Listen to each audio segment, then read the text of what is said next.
Hello everyone, I am here to help you today. I know you use this video to fall asleep, so first like the video and subscribe to the channel. Also, where are you from and what time are you watching now? Make yourself comfortable and relax. The sound of shattering glass jolted me awake. For a moment I lay frozen in the unfamiliar bed, my heart pounding as I tried to convince myself it was just a dream.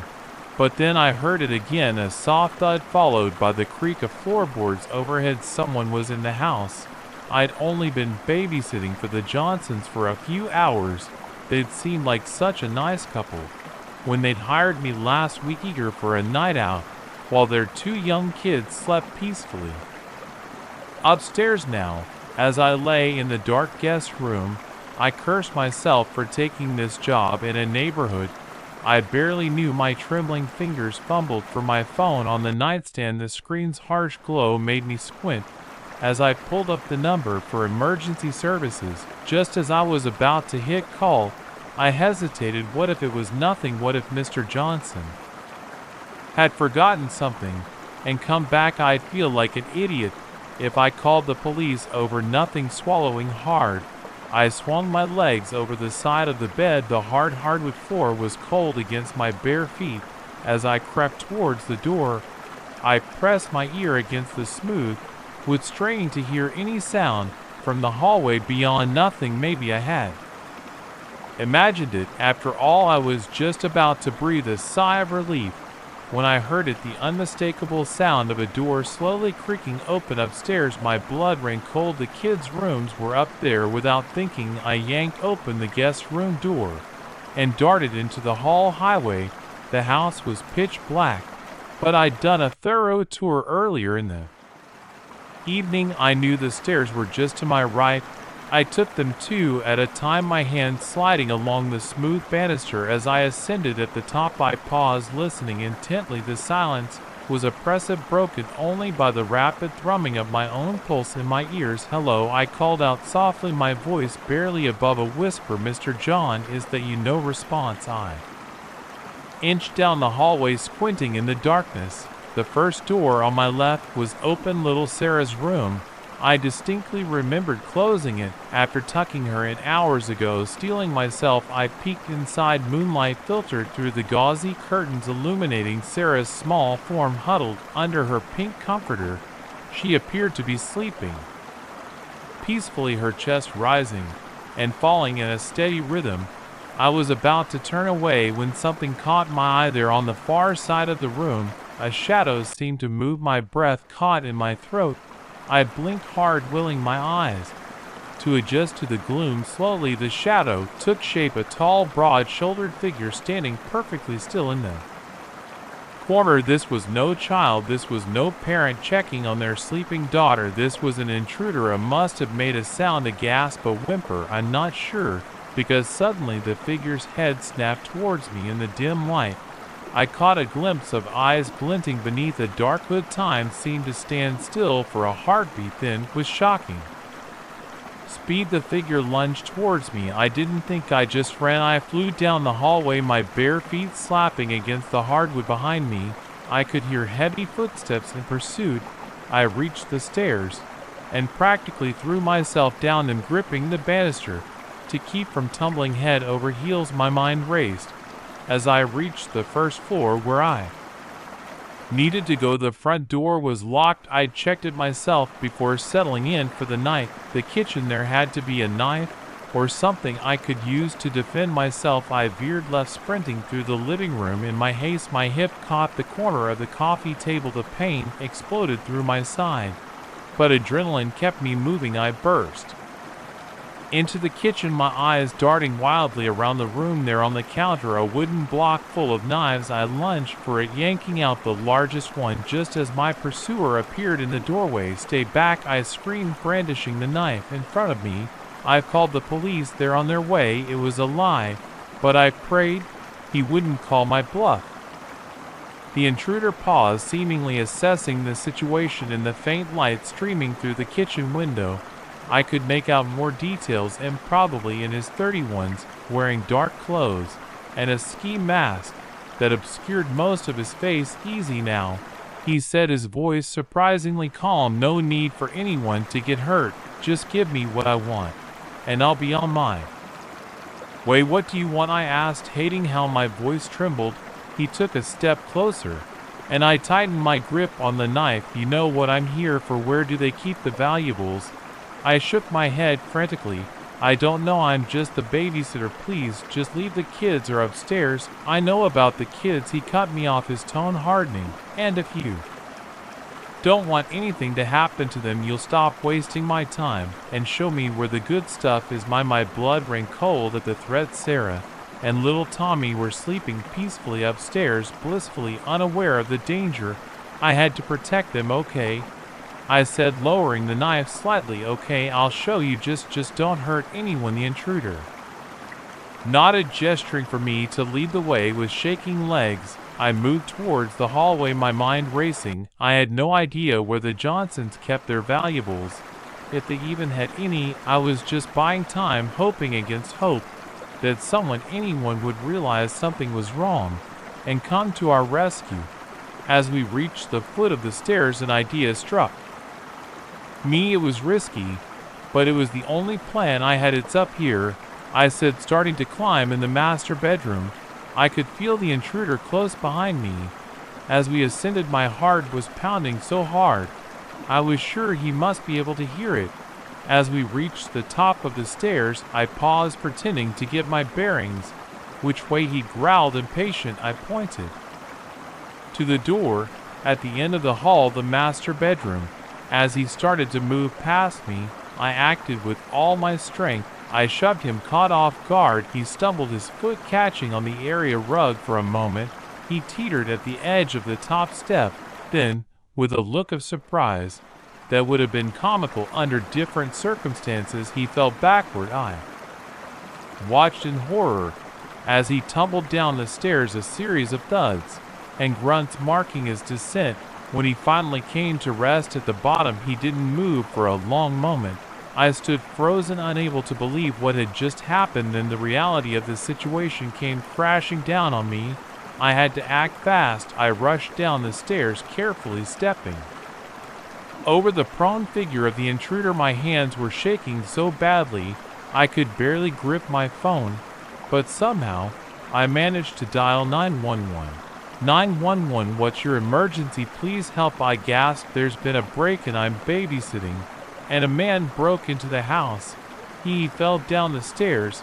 I don't know if he's breathing. Please hurry." The next hour passed in a blur. Police cars and an ambulance arrived, they flashing lights illuminating the quiet suburban street. Officers swarmed the house, while paramedics tended to the unconscious intruder. I sat on the front porch, a scratchy blanket draped over my shoulders, answering questions in a daze. Yes, I was alone with the children. No, I didn't know the man. Yes, I was certain he had broken in. It wasn't until I saw the Johnsons' a car pull into the driveway that the full weight of what had happened hit me. As Mrs. Johnson rushed towards me, her face pale with worry, I burst into tears. "Tears, oh sweetheart," she murmured, wrapping me in a tight hug. "You're all right. You're safe now." Over her shoulder, I watched as the paramedics wheeled out a stretcher. The intruder was strapped to it, an oxygen mask obscuring most of his face. He was alive.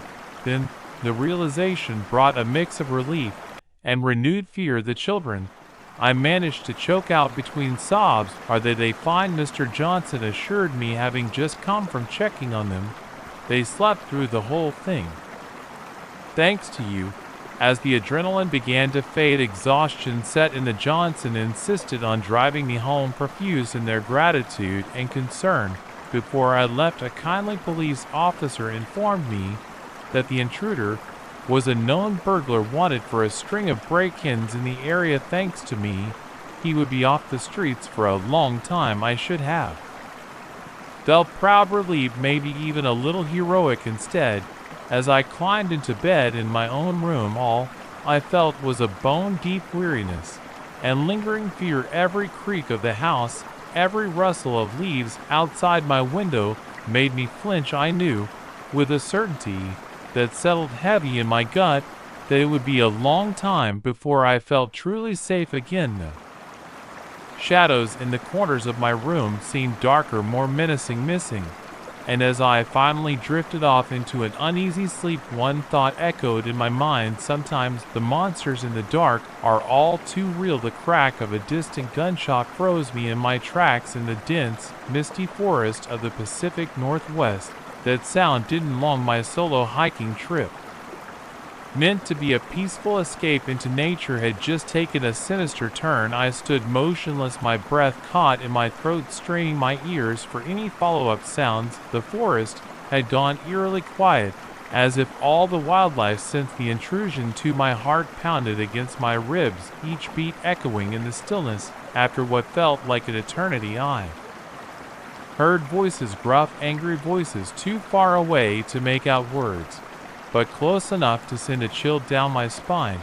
This was bear country, sure, but something told me these weren't just hunters out for game.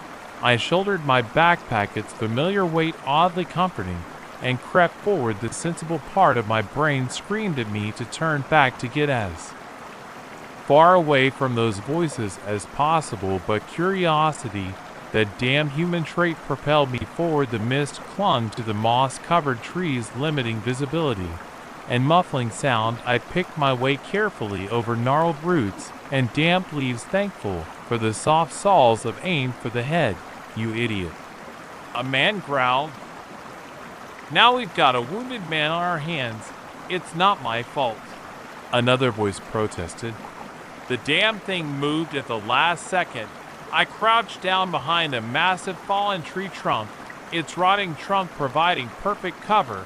I looked over and saw them, 3 men in camouflage, carrying high-powered rifles. But it wasn't their guns that made my blood boil. But it wasn't their weapons that made my blood run cold. It was what lay at their feet. A tiger, a goddamn tiger, its orange and black fur stark against the forest floor, its chest heaving with labored breaths, a pool of blood spreading beneath it. My mind reeled. Tigers weren't native to these woods. Hell, they weren't native to this continent. The pieces clicked into place with sickening clarity. These weren't hunters. They were poachers, and I just stumbled onto their illegal exotic animal hunt. I must have made a sound, a gasp, a rustle of leaves, I'm not sure. But suddenly one of the men whipped around, his rifle raised. "Who's there?" he barked. "Show yourself." I flattened myself against the damp earth, heart thundering so loud I was sure they could hear it. Sweat bead on my forehead despite the cool air. I held my breath, praying they'd think it was just an animal, probably just a deer, one of the others said.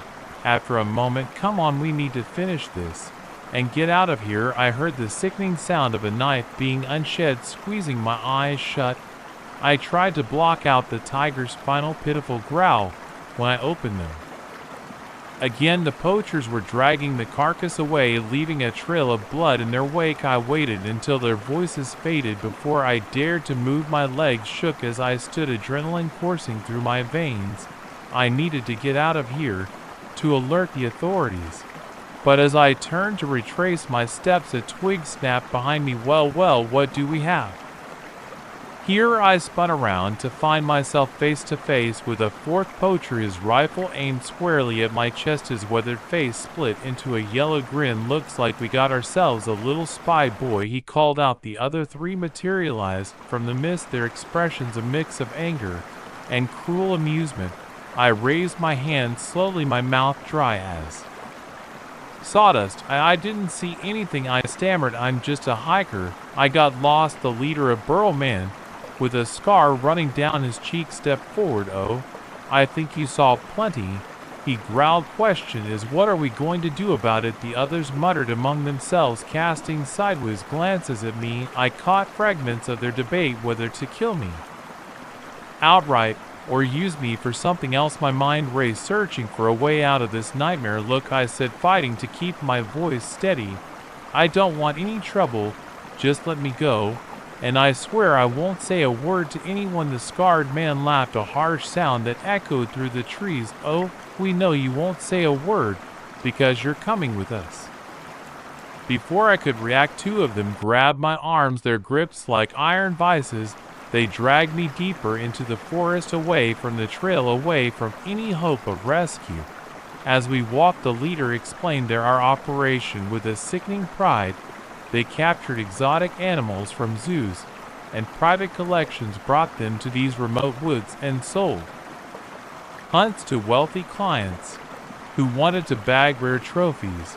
And now, he said, fixing me with a cold stare, you're going to help us catch our next prize. We arrived at a small clearing where a battered pickup truck was parked. In the truck bed, a cage held a magnificent snow leopard, its eyes wide with fear. The sight made me sick to my stomach. They bound my hands and shoved me into the cab of the truck. As we bounced along overgrown logging roads, my mind raced. I had to find a way to escape, to save myself, and somehow stop these monsters. Hours passed, the forest grew darker. As evening approached, finally, we pulled up to a ramshackle cabin. They hauled me out of the truck and into the musty interior. Get some rest, the scarred man, and sneered, tomorrow you're going to help us set the traps. They locked me in a tiny room, little more than a closet. Through the thin walls, I could hear them drinking and laughing, celebrating their successful hunt. I slumped to the floor, despair threatening to overwhelm me. But as my eyes adjusted to the gloom, I noticed something, a small window high up on the wall, too small for the poachers to bother boarding up, but just big enough for someone my size to squeeze through. Hope flickered to life in my chest. I waited and listened as the poachers' voices grew slurred with alcohol. When snoring finally replaced their roaring laughter, I made my move, standing on tiptoe. I could just reach the window.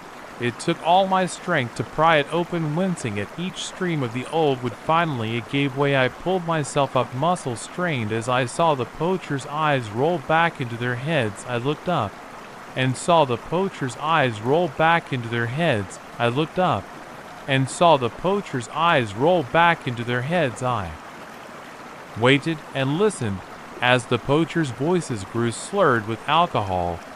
When snoring finally replaced their roaring laughter, I wriggled through the narrow opening. For one heart-stopping moment, I thought I was stuck. Then, with a final push, I tumbled out into the cool night air. I hit the ground running, not daring to look back. The forest was pitch black, but fear drove me forward. Branches whipped at my face, roots threatened to trip me, but I didn't slow down.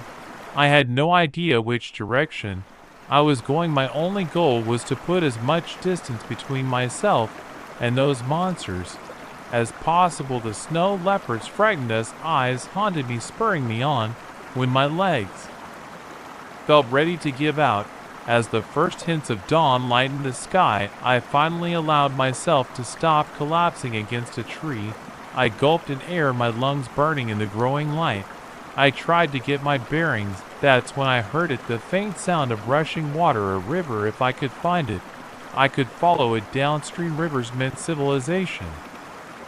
Men helped. With renewed determination, I pushed on. The sound grew louder, and finally I broke through the tree line to find a wide, fast-moving river cutting through the forest. Relief washed over me, so powerful it brought tears to my eyes. I followed the river bank, my pace quickening as the terrain became easier to navigate. Hours later, I stumbled onto a road, an actual paved road. I could have kissed the asphalt instead. I stuck out my thumb, praying someone would stop. To my amazement, the very first car that came along pulled over. An elderly couple peered out at me, their eyes widening at my bedraggled appearance. "Are you all right, son?" the man asked, concern etched on his weathered face. I shook my head. The events of the past day catching up to me in a rush. "No," I coped. "I need help, please. I need to call the police." They didn't ask questions, bless them. They just ushered me into their car and drove straight to the nearest police station. The next few days passed in a blur of statements and search parties. They found the cabin, but the poachers were long gone. However, armed with my testimony and the evidence left behind. The authorities launched a full-scale investigation. Weeks later, I received a call that caught them, all four of them, trying to smuggle exotic animals across the Canadian border. The relief I felt was indescribable. As I hung up the phone, I gazed out my window at the city skyline. The forest had always been my sanctuary, a place of peace and solitude. Now it held a darker edge in my mind, but I knew I'd go back. Those woods and the creatures that called them home needed protectors, people willing to stand up to those who would exploit them for profit. Next time, though, I wouldn't be going alone, and I'd be a hell of a lot more prepared for whatever I might find in those shadowy depths. The wilderness had shown me its darkest side, but it had also shown me the strength I had within myself, and that I realized was a trophy far more valuable than any poacher could ever comprehend. The first drop of rain hit my windshield like a harbinger of doom. Within seconds, the sky opened up, unleashing a torrential downpour that reduced visibility to mere feet. I squinted through the glass, my knuckles white on the steering wheel as I navigated the winding mountain road. It was then, in the heart of that storm, that my car chose to sputter its last breath. No, no, no, I muttered, pumping the gas pedal frantic as the engine coughed and died. I coasted to the shoulder, if you could call it that, barely a foot of gravel between my tires and a steep drop-off. I sat there for a moment, listening to the rain hammer against the roof, trying to calm my racing heart. This was not how I'd envisioned my cross-country road trip, ending miles from anywhere, no cell service, and now no transportation. A flash of lightning illuminated the desolate landscape, and in that brief moment, I caught sight of something that made my breath catch. A pair of headlights in my rearview mirror, growing larger by the second. Relief washed over me. Another car meant help, a chance to get out of this mess. I watched as the vehicle, a large pickup truck I could now see, slowed and pulled up behind me. I grabbed my rain jacket from the passenger seat and took a deep breath before opening the door. The wind nearly ripped it from my grasp as I stepped out, rain intimately soaking through my jeans. A figure emerged from the truck, hunched against the storm. As they approached, I could make out more details. A man, tall and broad shouldered, wearing a dark raincoat with the hood pulled low over his face. Car trouble, he called out over the howling wind. I nodded, wiping rain from my eyes. Engine just died on me. Don't suppose you know anything about cars? He chuckled, a low sound that was nearly lost in the storm. I might know a thing or two. Pop the hood, let's take a look. Grateful for the help, I ducked back into my car and pulled the lever. By the time I got back out, he was already bent over the engine, his flashlight illuminating the tangle of wires and metal. Looks like your alternator shot, he said after a few moments. Not something we can fix here. My heart sank. Great, I muttered. Any chance you could give me a ride to the nearest town? I can call a tow from there. He straightened up, and for the first time, I got a good look at his face. Something in his eyes made me take an involuntary step back. They were cold, calculating, with none of the warmth his friendly demeanor had suggested. Sure, he said, his tone suddenly different. I can give you a ride. Every instinct in my body screamed danger. I forced a smile, trying to keep my voice steady. On second thought, maybe I'll just wait it out here. The storm's bound to let up eventually, right? His hand shot out, gripping my arm with surprising strength. I insist, he growled. I reacted on pure adrenaline, wrenching my arm free and stumbling backward. My foot slipped on the wet gravel, and I went down hard. The breath knocked from my lungs. He loomed over me, no longer bothering to hide the mallet in his expression. Don't make this harder than it needs to be, he said, reaching for me again. I scrambled backward, my hand scrabbling in the mud for something, anything I could use as a weapon. My fingers closed around a rock, and I hurled it at him with all my might. It caught him in the shoulder, eliciting a grunt of pain and anger. I used his momentary distraction to clamber to my feet, my heart pounding in my ears. I ran not towards my useless car, but down the road away from him. and his truck. The rain lashed at my face, nearly blinding me, but fear propelled me forward. I could hear him behind me, his heavy footsteps splashing through puddles. He was faster, his longer stride eating up the distance between us. Just as his fingers brushed the back of my jacket, I veered off the road. I plunged into the underbrush, branches whipping at my face. As I half ran, half slid down the steep embankment behind me, I heard him curse as he lost his footing on the slick ground. The woods were pitch black, the storm turning night into an impenetrable wall of darkness. I stumbled forward blindly, one hand stretched out in front of me to avoid running into trees. I had no idea where I was going, no plan beyond putting as much distance between myself and my pursuer as possible. The sound of the rain and my own labored breathing drowned out any noise he might be making. For all I knew, he could be right behind me. As if the universe decided I hadn't faced enough challenges, my foot caught on an exposed route. I went down hard, tumbling head over heels down a steep incline. I came to a stop at the bottom, dazed and aching, the taste of blood in my mouth. Where I bit my tongue for a moment, I lay there, the cold mud seeping into my clothes. Every part of me hurt, and the temptation to just give up was overwhelming. But then I heard it, a voice calling out too close for comfort. Come on out, you're only making this worse for yourself. His voice seemed to come from everywhere and nowhere in the storm racked forest. I forced myself to my feet, ignoring the protests of my battered body. I needed shelter, somewhere to hide and catch my breath. As if in answer to my desperate thoughts, a flash of lightning illuminated my surroundings. There, not 20 feet away, was the dark mouth of a cave. Without hesitation, I half ran, half crawled towards it. The opening was narrow, forcing me to turn sideways to squeeze through. Inside, it opened up into a space just large enough for me to stand. The relative quiet was almost shocking. After the constant roar of the storm, I could still hear the rain and wind, but it was muffled, distant. I slumped against the cold stone wall, trying to quiet my breathing. Minutes passed, each one feeling like an eternity. I strained my ears for any sound of pursuit, but heard nothing beyond the storm. Had I lost him, or was he out there still searching methodically through the woods? A scraping sound at the cave entrance made me freeze. A beam of light cut through the darkness, and I pressed myself further back into the shadows. I know you're in here, his voice echoed off the stone wall. Why don't you make this easy on both of us and come on out?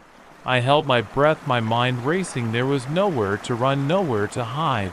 As his flashlight beam swept closer, I knew I had only one option left: to fight. My hand closed around a fist-sized rock on the cave floor. I hefted it, feeling its weight. It wasn't much, but it was all I had. Just as the light fell on me, I lunged forward with a primal scream. The rock connected with a satisfying crunch, and he went down hard, the flashlight clattering to the ground. I didn't wait to see if he was unconscious. I bolted past him, out of the cave and back into the storm. The rain had lessened somewhat, allowing me to see a bit further ahead.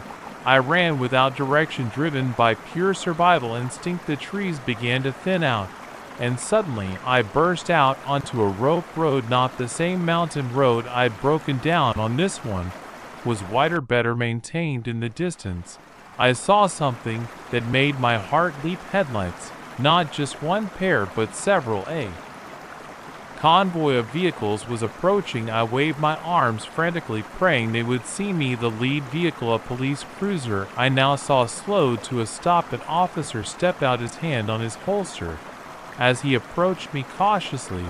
"Are you all right, sir?" he called out. The adrenaline that had kept me going suddenly evaporated. I collapsed to my knees, my whole body shaking. "Help," I managed to croak out. "There's a man." He tried to. I couldn't finish the sentence, but I didn't need to. The officer's expression hardened, and he quickly ushered me into the back of his cruiser. As I sat there, a blanket draped over my shoulders, I watched as more police cars arrived, their lights painting the wet road in red. And Blue, they found him, of course, unconscious in the cave where I'd left him. As it turned out, he was wanted in 3 states for a string of abductions and murders. My ill-fated road trip had inadvertently led to the capture of a serial killer in the days and weeks that followed, as I gave statements and identified him in lineups, the reality of how close I'd come to becoming another of his victims hit me hard. Nightmares plagued my sleep, filled with dark roads and relentless pursuit, but slowly, gradually, I began to heal. The fear gave way to a sense of pride. I had faced the worst and survived. I had fought back when it mattered most. Now, years later, I still take road trips, but I'm more prepared, more aware of my surroundings. And when I pass a broken down car on a lonely stretch of road, I don't stop to help. Instead, I call it in to the authorities, because I know all too well that sometimes the real monsters aren't hiding in the darkness.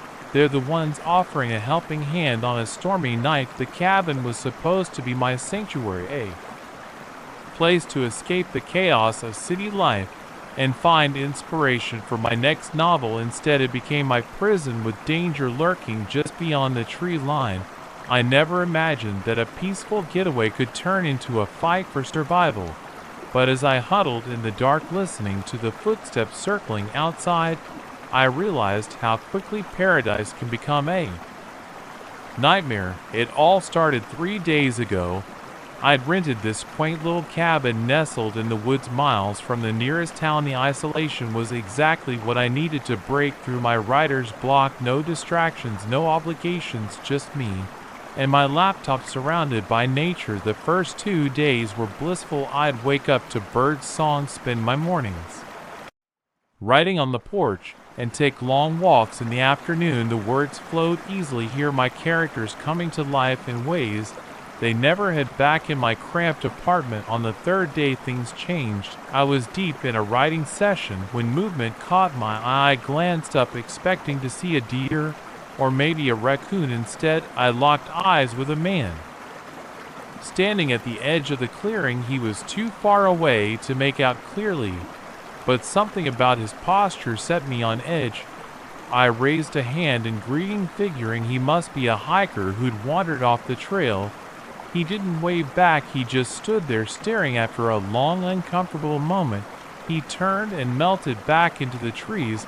I tried to shake off the uneasy feeling and focus on my work, but I couldn't stop glancing at the spot where he'd been. As the day wore on, I caught more glimpses of him, sometimes at the edge of the clearing, sometimes between the trees, always watching. By evening, my nerves were frayed. I double-checked all the locks and drew the curtains tight. Sleep eluded me that night. Every creak of the old cabin, every rustle of leaves outside had me sitting bolt upright, straining to hear dawn broke, and I made a decision: peaceful retreat or not, I wasn't about to stay another night with a stranger skulking around. I packed my bags and headed out to my car, ready to cut my trip short. That's when I saw it, my tires slashed to ribbons. My heart sank as I realized the implications. This wasn't just some harmless weirdo in the woods, this was deliberate.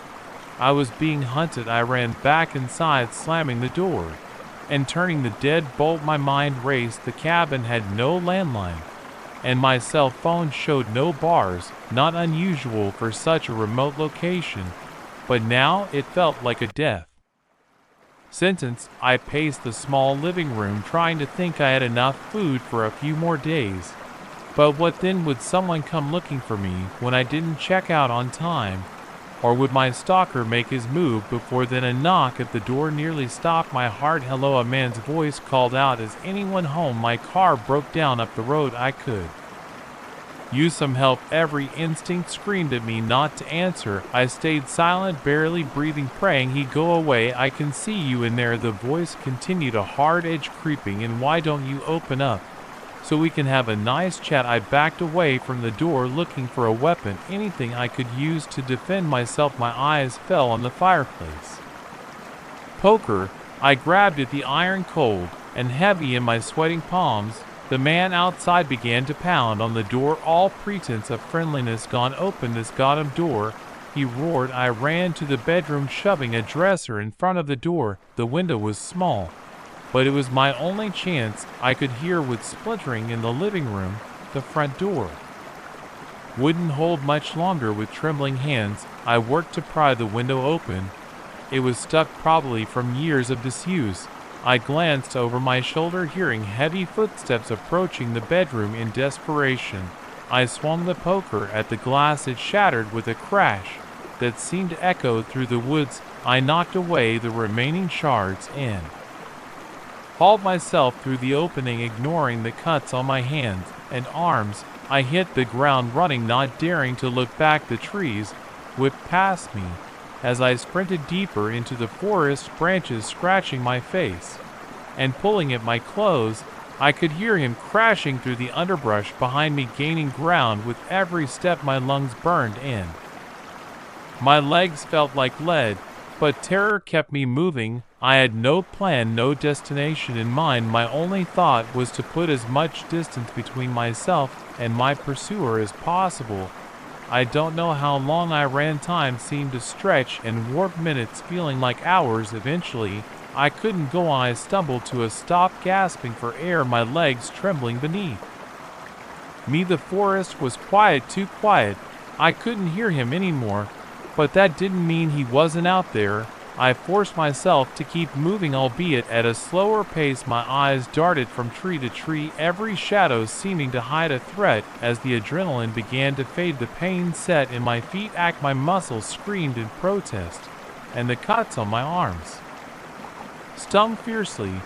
But I couldn't stop. I had to find help, had to get out of these woods. The day wore on, the sun creeping across the sky. I was hopelessly lost, with no idea which direction might lead me to safety. Thirst clawed at my throat, and hunger gnawed at my stomach. I began to wonder if I'd escaped one death, only to face another slower one just as despair threatened to overwhelm me. I heard it, the faint sound of running water. A stream or river could lead to civilization, or at the very least provide much needed hydration. I changed course, following the sound. The trees thinned out, revealing a swift moving creek.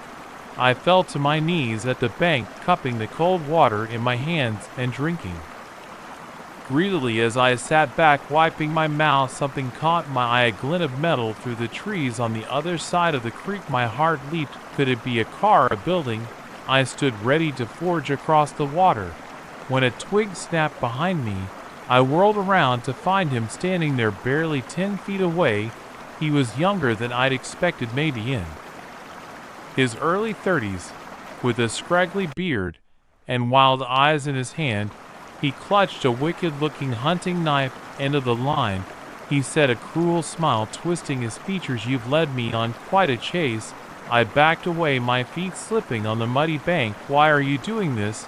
I asked, my voice hoarse with fear and exhaustion.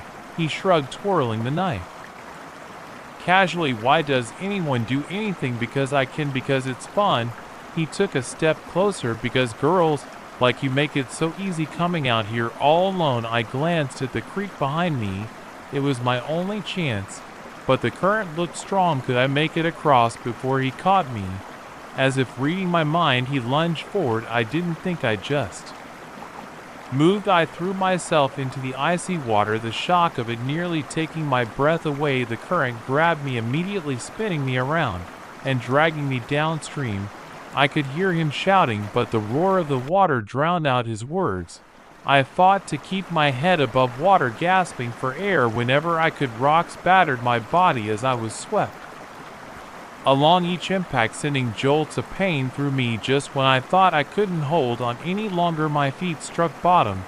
I clawed my way to the shore, coughing and sputtering as I dragged myself onto dry land. I heard a string of curses from upstream. My pursuer stood on the opposite bank, glaring at me with undisguised hatred. The creek was too wide here for him to cross easily. I had bought myself some time, but I knew he wouldn't give up that easily. I forced myself to my feet, every muscle screaming in protest. The metal I'd seen earlier was closer now. The roof of an old pickup truck partially hidden by undergrowth. I stumbled towards it, praying it wasn't just another dead end as I broke through the trees. I nearly wept with relief. The truck was parked in front of a small ranger station. I pounded on the door shouting for help. The door swung open, revealing a startled-looking park ranger. "Miss, are you all right?" I collapsed into his arms, the events of the past day catching up with me all at once. Through my sobs, I managed to gasp out my story.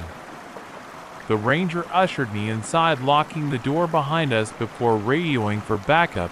The next few hours passed in a blur of blankets, hot coffee, and questions from law enforcement.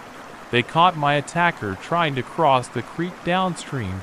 As they led him away in handcuffs, I felt a weight lift off my chest. It was over. I was safe. In the days and weeks that followed, as I gave statements and identified him in a lineup, the full impact of what I'd been through hit me. Nightmares plagued my sleep, and every unexpected noise made me jump. But slowly I began to heal. I found strength in my survival, in the knowledge that I had faced the worst and come out the other side.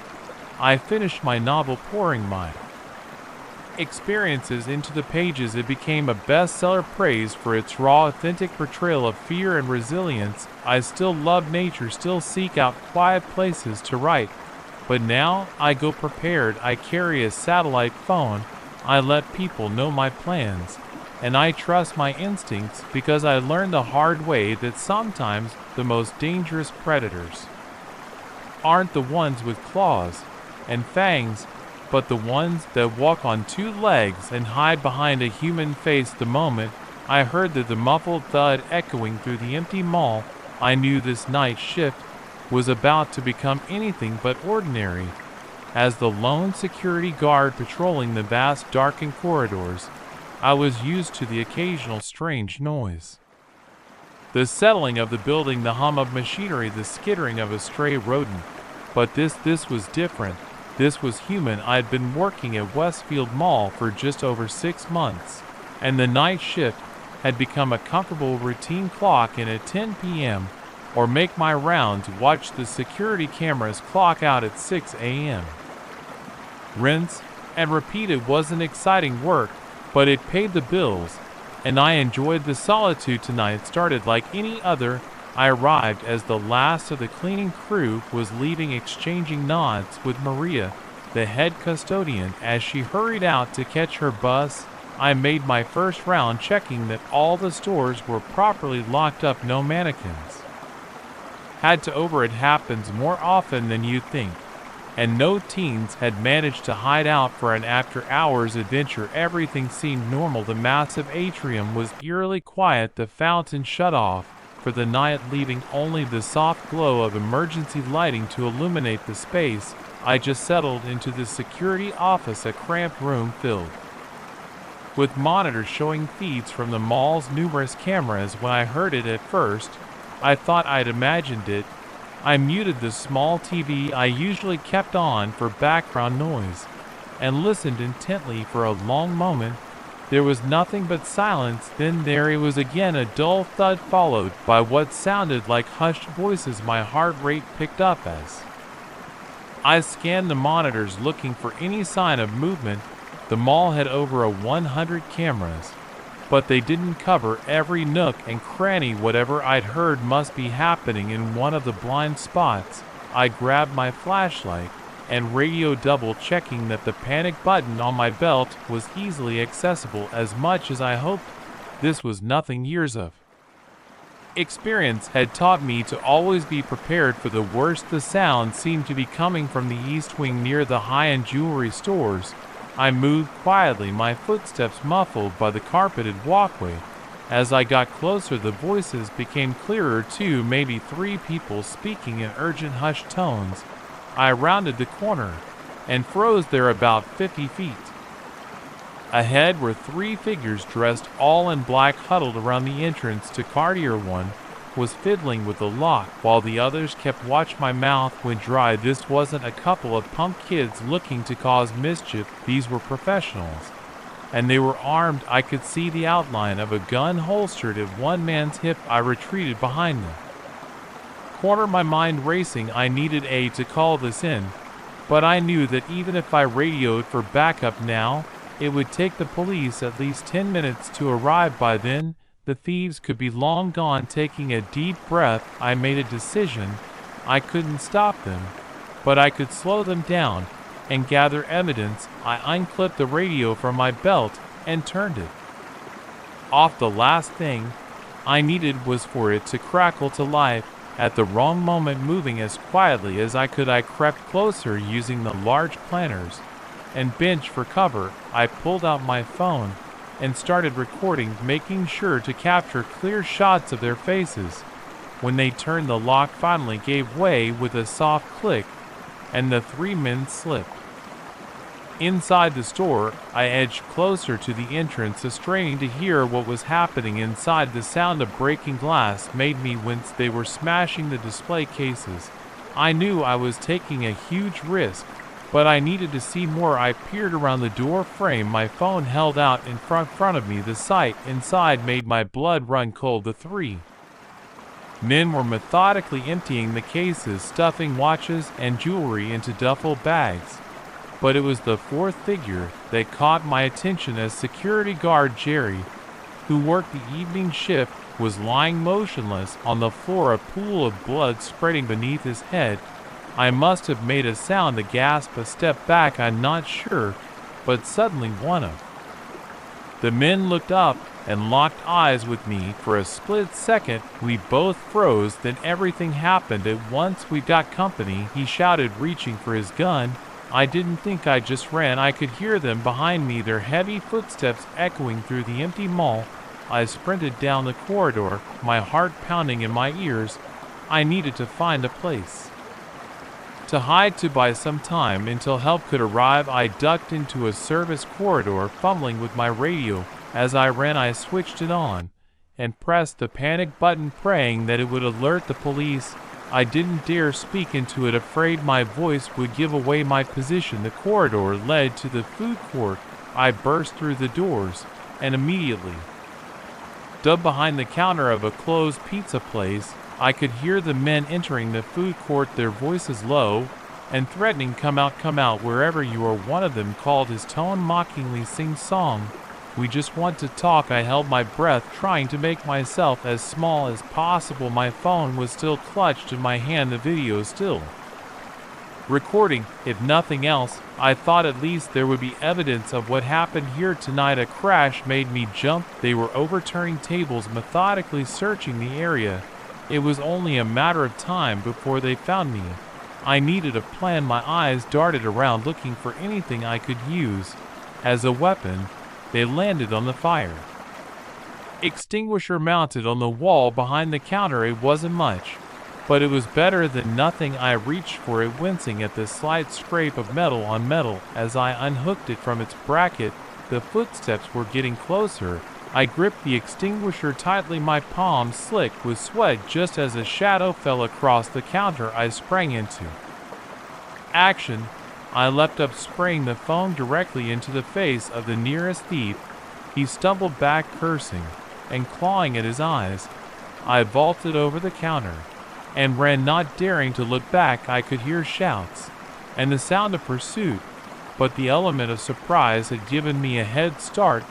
I made for the escalators, taking them two at a time as I raced to the second floor. Up here, I had more options, more stores to hide and more corridors to lose them in. I ducked into a department store, weaving through racks of clothing and displays of home goods.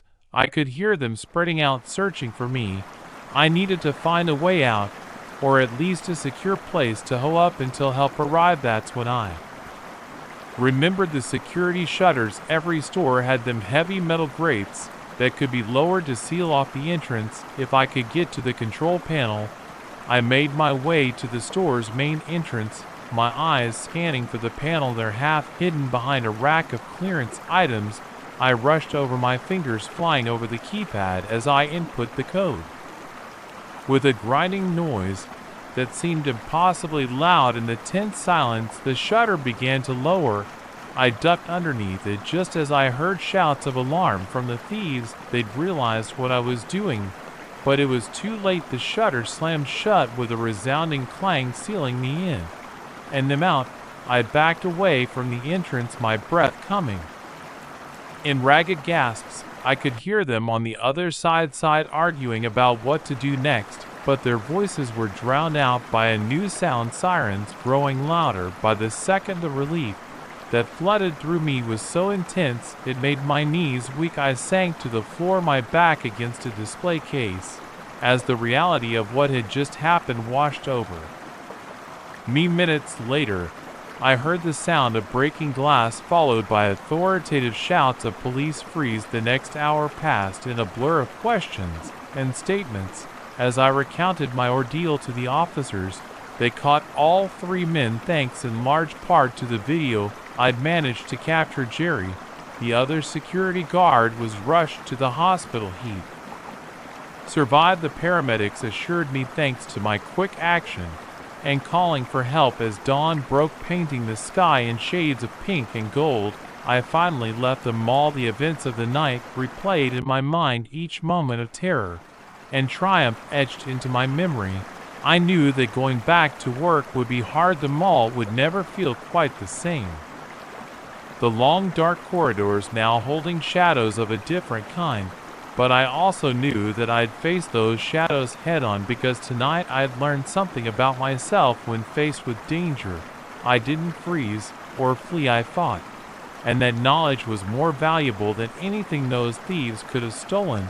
The first flash of lightning illuminated the intruder's silhouette for just a split second, but it was enough to turn my blood to ice. There he stood, a dark figure framed in my bedroom doorway, his intentions as murky as the storm-blackened sky outside. In that moment, as thunder crashed overhead, I realized that the power outage wasn't just an inconvenience, it was a death trap. I had always loved thunderstorms, the raw power of nature, the electric charge in the air, the cozy feeling of being safe indoors while chaos reigned outside.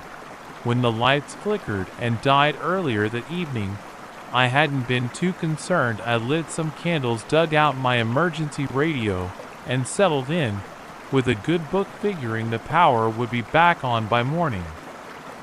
The storm intensified as the night wore on. Wind howled around the corners of my apartment building, rain lashed against the windows, and the gaps between lightning and thunder grew shorter. I was just thinking about calling it a night when I heard it, a sound that didn't belong, a soft scraping barely audible over the storm coming from my front door. At first, I tried to rationalize it away. Old buildings make weird noises, especially in bad weather. But then I heard it again, more distinct this time, the unmistakable sound of metal on metal. Someone was picking my lock. My heart began to race. I lived alone on the 5th floor of my building. No one should be at my door at this hour, especially not in the middle of a blackout. I set my book down and moved quietly to the hallway, straining my ears. The scraping stopped, replaced by a soft click. Then slowly the doorknob began to turn. Panic surged through me. I retreated to my bedroom, my mind whirling. My phone was dead. I'd forgotten to charge it before the power went out. The landline in the kitchen was useless without electricity. I was cut off, trapped in my own home with an intruder. I closed the bedroom door as quietly as I could, wedging a chair under the knob for good measure. My eyes darted around the room, looking for anything I could use as a weapon. They landed on the heavy flashlight in my nightstand drawer. I grabbed it, the metal cold and reassuring in my sweaty palm. That's when the lightning flashed, revealing the silhouette in my doorway. I stifled a scream, backing away until I hit the wall. How had he gotten through the door so quickly and quietly? The figure took a step forward. "I know you're in here," a man's voice said, low and menacing. "Why don't you make this easy on both of us?" I remained silent, my breath coming in short, shallow gasps. My mind raced, trying to formulate a plan. The fire escape was just outside my bedroom window. If I could get to it. Another flash of lightning, closer this time. In its brief illumination, I caught a glimpse of something metallic in the intruder's hand, a knife, a gun. I didn't want to find out. I lunged for the window, dropping the FL flashlight in my haste. The crash, as it hit the floor, seemed deafening. In the tense silence, I heard the intruder curse, followed by rapid footsteps. My fingers scrabbled at the window latch, slick with sweat and trembling with adrenaline. Just as I managed to push it up, a hand grabbed my arm, yanking me backwards. I lost my balance, falling hard onto the floor. The intruder loomed over me, a dark shape against the faint light from the window. I could smell him, a mix of rain, sweat, and something metallic, blood. The thought made me want to gag. "Nowhere to run now, sweetheart," he said, his voice dripping with malice. I acted on pure instinct. My hand closed around the fallen flashlight, and I swung it with all my might. There was a satisfying crack as it connected with his knee. He howled in pain, stumbling backwards. I scrambled to my feet, not wasting a second. I dove for the window, ignoring the sting. As the rough wood scraped my palms, the fire escape was slick with rain, but I barely noticed as I clambered down it. Driven by pure terror behind me, I could hear the intruder shouting his words, lost in a particularly loud clap of thunder. I didn't look back, focusing only on the metal steps beneath my bare feet. I reached the alley behind my building, the rain soaking me to the skin in seconds. Which way? The street to my left would be more populated but also well lit by passing cars. I'd be exposed. To the right was a maze of back alleys and service entrances, darker, but with more places to hide. I chose right, my feet slapping against the wet pavement. As I ran, the alley seemed to stretch on forever, each flash of lightning throwing my shadow into sharp relief against the brick walls. I took random turns, not caring where I ended up, as long as it was away from him. After what felt like hours, but was probably only minutes, I found myself in a small courtyard surrounded on all sides by the backs of buildings. There was no way out except the way I'd come in. I was trapped. Panic clawed at my throat as I spun around looking for any means of escape. That's when I saw it. A basement window set low in one of the building's foundations. It was small, probably too small for the intruder to fit through, but I might just make it. I dropped to my knees, ignoring the sting of gravel through my soaked pajama pants. The window was grimy and stuck, but desperation lent me strength. It finally gave way with a groan of protesting metal. I wriggled through the opening, head first, scraping my back and shoulders. In the process, I landed hard on a concrete floor, the breath knocked out of me. For a moment, I lay there in total darkness, gasping for air. As my eyes adjusted, I made out shapes in the gleamed shelves stacked with boxes, a hulking form that might have been a furnace, a storage room of some kind. I pulled myself to my feet, wincing at the various aches and pains making themselves known now that the immediate danger had passed. I felt my way along the wall until I found a door. It was locked, but an old-fashioned key hung on a nail beside it. My hand shook as I fitted it into the lock, praying it was the right one. The door opened with a creak that seemed impossibly loud in the silence. I found myself in a hallway, emergency lights casting a faint red glow. Some kind of apartment building, maybe. I didn't care, as long as there were people. I made my way down the hall, my bare feet silent on the carpet. At the end was an elevator and a stairwell, but the elevator would be useless in the blackout, so I pushed open the door to the stairs. As I climbed, I strained my ears for any sound of pursuit. Had I lost him, or was he still out there searching? I couldn't take the chance. I kept going up flight after flight until I reached a door marked roof access. The lock on this one was broken, hanging uselessly from the frame. I pushed it open and stepped out into the rain. The storm had lessened somewhat, the wind now a gentle breeze rather than a howling gale. I moved to the edge of the roof, looking out over the city. Lights were starting to come back on in patches, the power grid slowly recovering. In the distance, I could hear sirens. The immediate danger was past, but I knew I couldn't let my guard down yet. I sank down against the low wall surrounding the roof, exhaustion finally catching up with me. As the adrenaline faded, I began to shiver the cold rain and wind cutting through my thin pajamas. I'm not sure how long I sat there, somewhere between waking and sleeping. The creak of the roof access door jolted me back to full awareness. I tensed, ready to run again, but the figure that emerged was wearing a police uniform. Miss, the officer called out, shining his flashlight in my direction. "Are you all right? We got a call about a disturbance." Relief washed over me, and a wave so powerful it brought tears to my eyes. I was safe. It was over. The next few hours passed in a blur of questions, statements, and medical checks. They never caught the intruder, but they found evidence of his break-in at my apartment. I was lucky.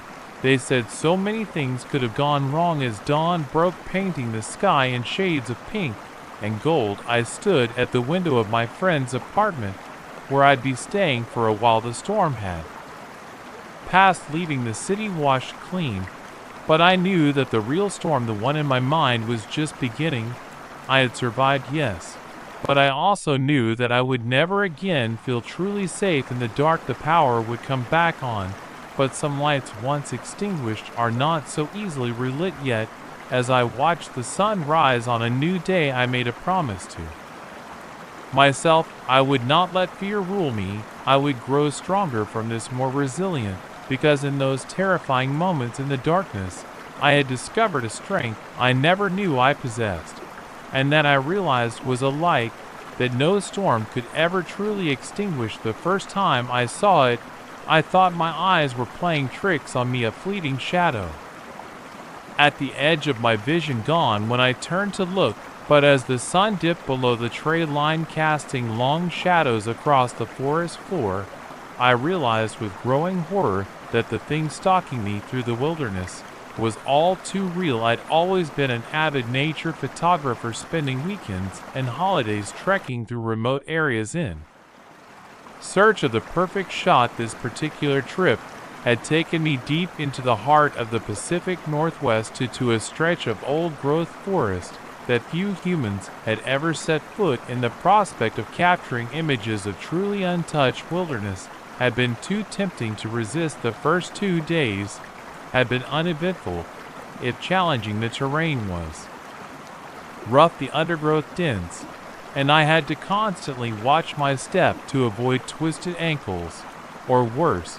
But the scenery was breathtaking. Ancient cedars and Douglas firs towered overhead, their branches draped with hanging moss. Shafts of sunlight pierced the canopy, illuminating the forest floor in dapple patterns. I'd gotten some great shots, a family of deer drinking from a crystalline stream, an owl peering down from its perch high in a gnarled oak, even a black bear ambling through a Sioux-dappled clearing.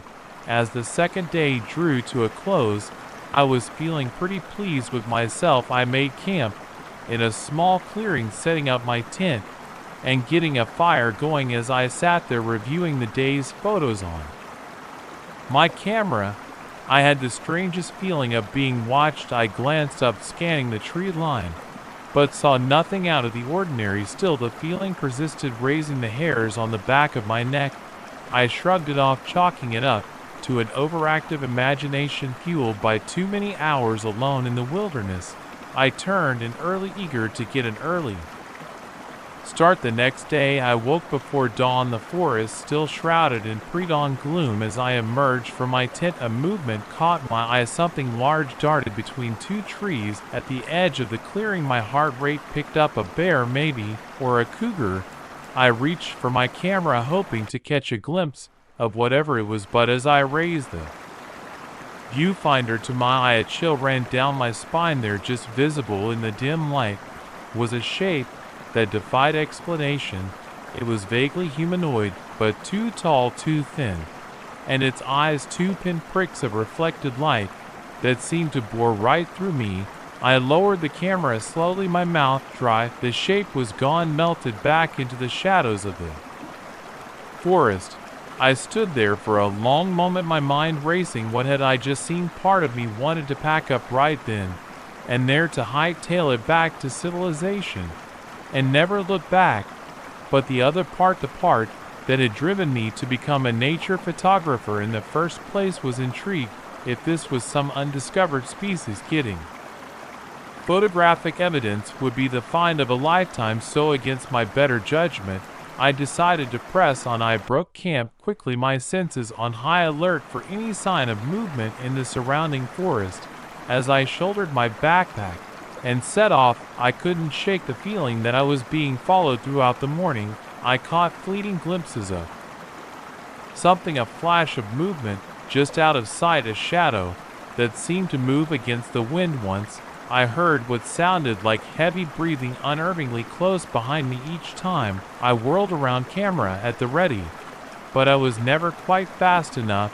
As the day wore on, my initial curiosity gave way to a growing sense of dread. This was no ordinary animal. Its movements were too deliberate and too calculated. It was toying with me, herding me deeper into the wilderness. By mid-afternoon, I realized with a sinking feeling that I was hopelessly lost in my efforts to catch sight of the creature. I'd strayed far from my planned route. The trees all looked the same, the landmarks I'd been using to navigate now unfamiliar and disorienting. I tried to use the sun to get my bearings, but the thick canopy overhead made it nearly impossible. My GPS wasn't getting a signal, and my phone had long since lost service. I was on my own as panic began to set, and I heard it, a low guttural growl that seemed to come from everywhere and nowhere at once. I spun around, my heart pounding, and there it was. It stood at the edge of a small clearing, half hidden behind a massive fallen log in the fading afternoon light.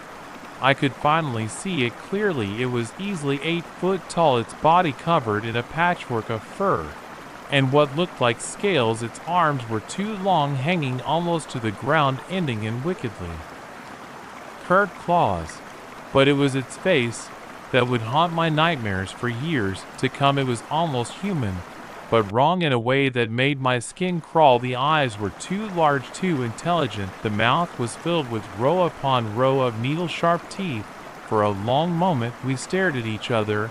I raised my camera with trembling hands, more out of habit than any real desire to document what I was seeing. The shutter clicked, the sound impossibly loud in the tense silence that seemed to break the spell. The creature let out a roar that shook the tree's cows and lunged towards me. I didn't think, I just ran. I crashed through the underbrush, branches whipping at my face, roots threatening to trip me at every step.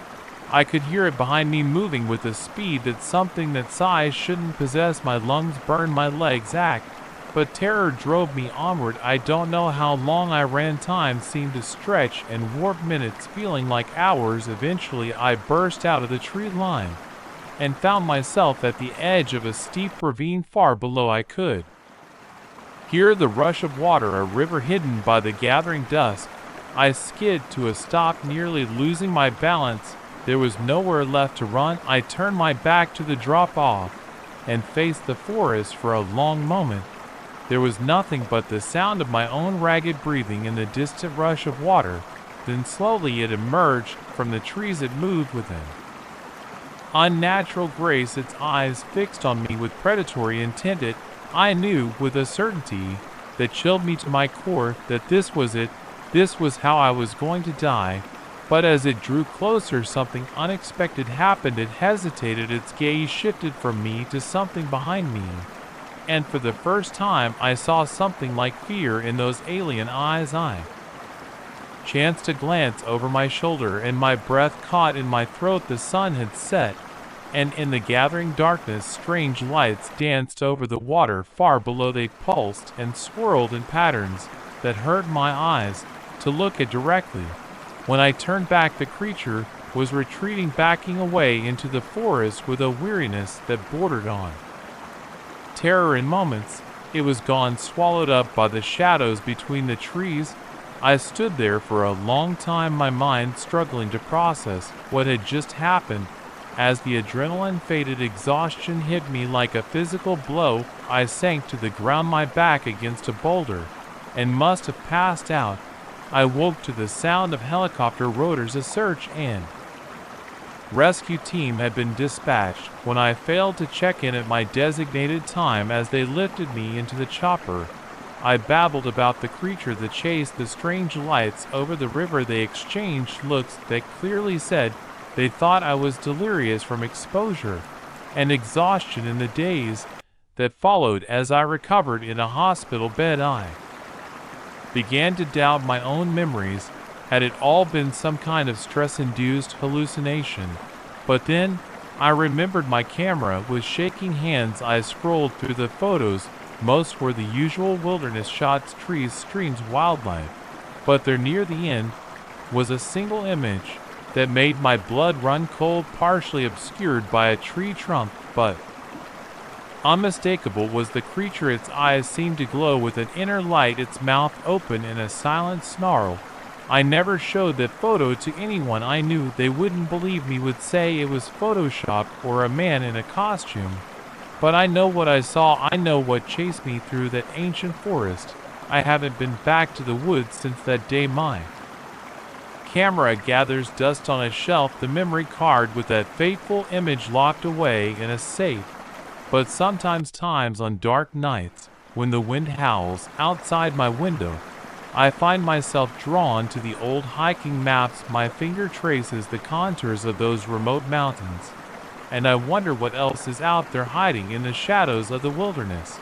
And what would happen if it decided to venture out of the woods and into our world? The thought keeps me awake at night, staring into the darkness, listening for the sound of something that shouldn't exist. The moment I saw his eyes glistening in the darkness, I knew I had made a terrible mistake. The motel owner's friendly demeanor had been a mask, and now in the dead of night his true face was revealed as he loomed over my bed.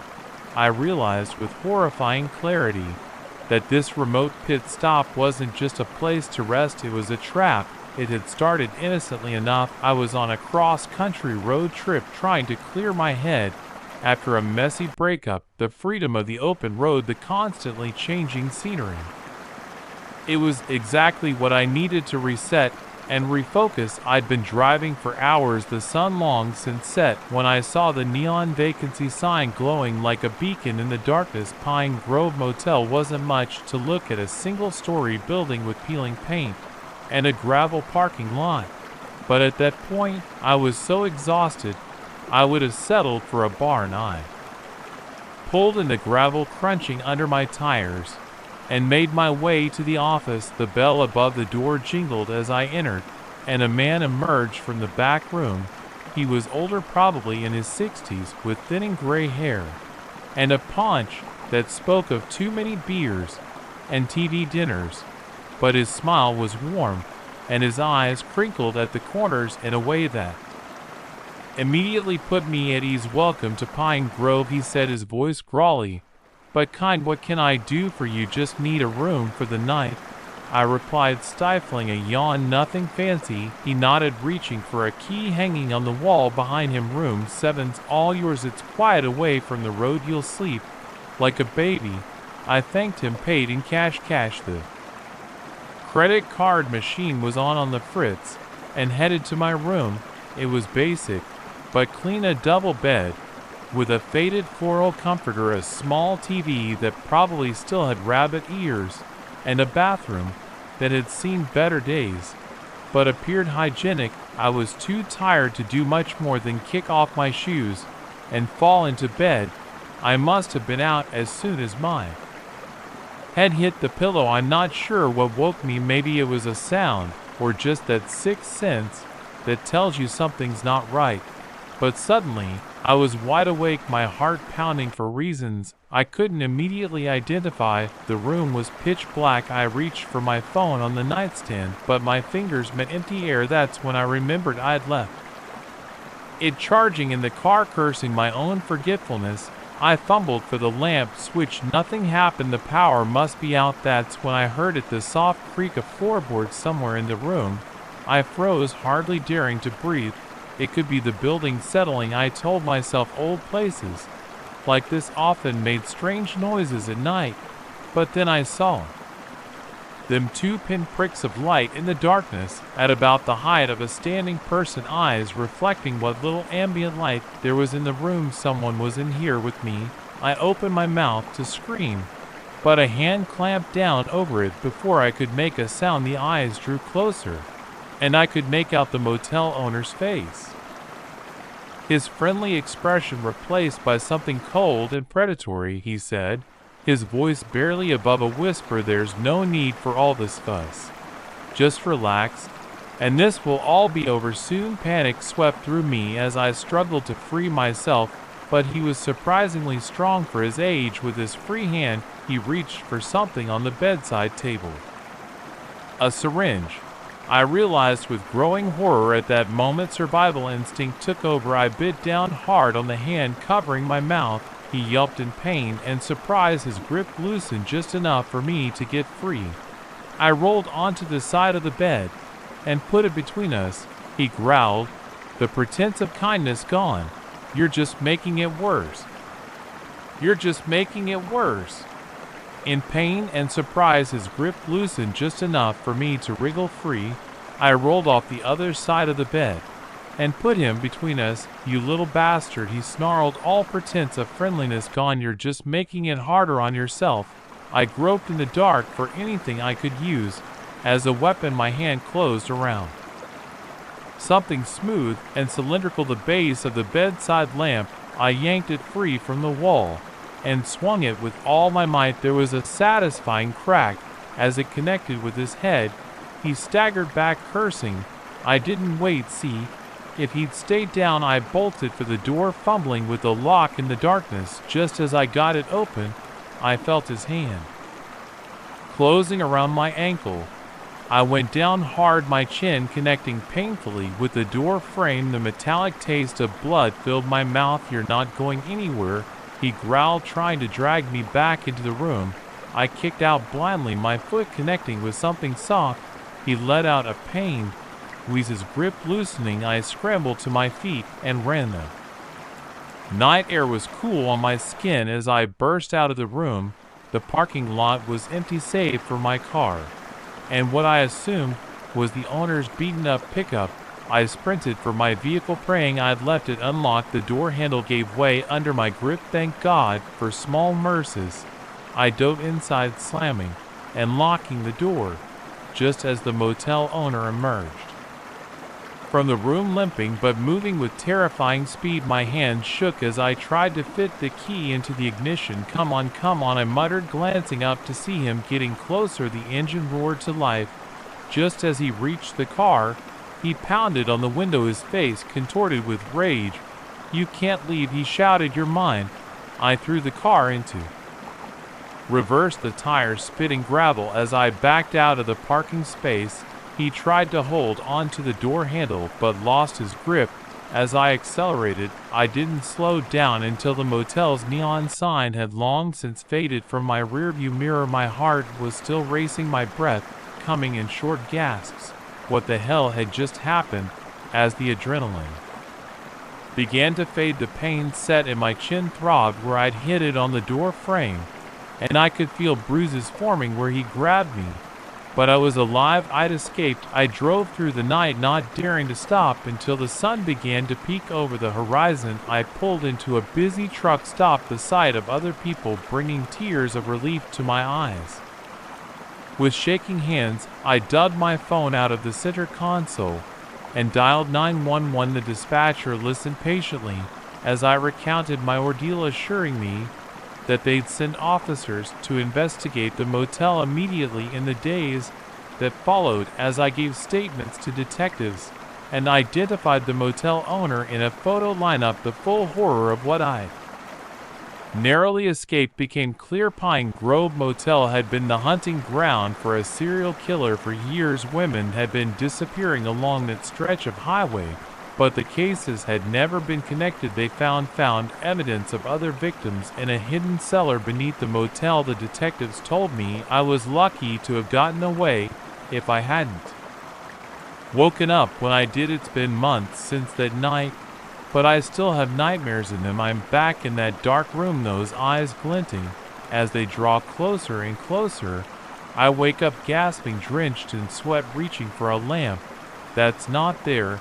I haven't been on a road trip since the idea of staying in a motel makes my skin crawl, but slowly I'm starting to reclaim my life. I'm in therapy working through the trauma. I've taken self-defense classes determined never to feel that helpless again.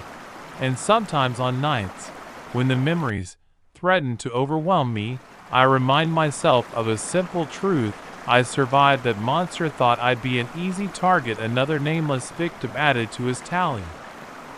Instead, I became the one who brought his reign of terror to an end. It's not much comfort when the nightmares come, but it's enough to help me face each day to keep moving forward, because while that night at Pine Grove Motel changed me forever, I refuse to let it define me. I am a survivor, and that's a title no one can ever take away from me. The moment his hand closed around my steering wheel, I knew I'd made a fatal mistake. The rain-soaked stranger I picked up on this lonely stretch of highway wasn't a desperate traveler.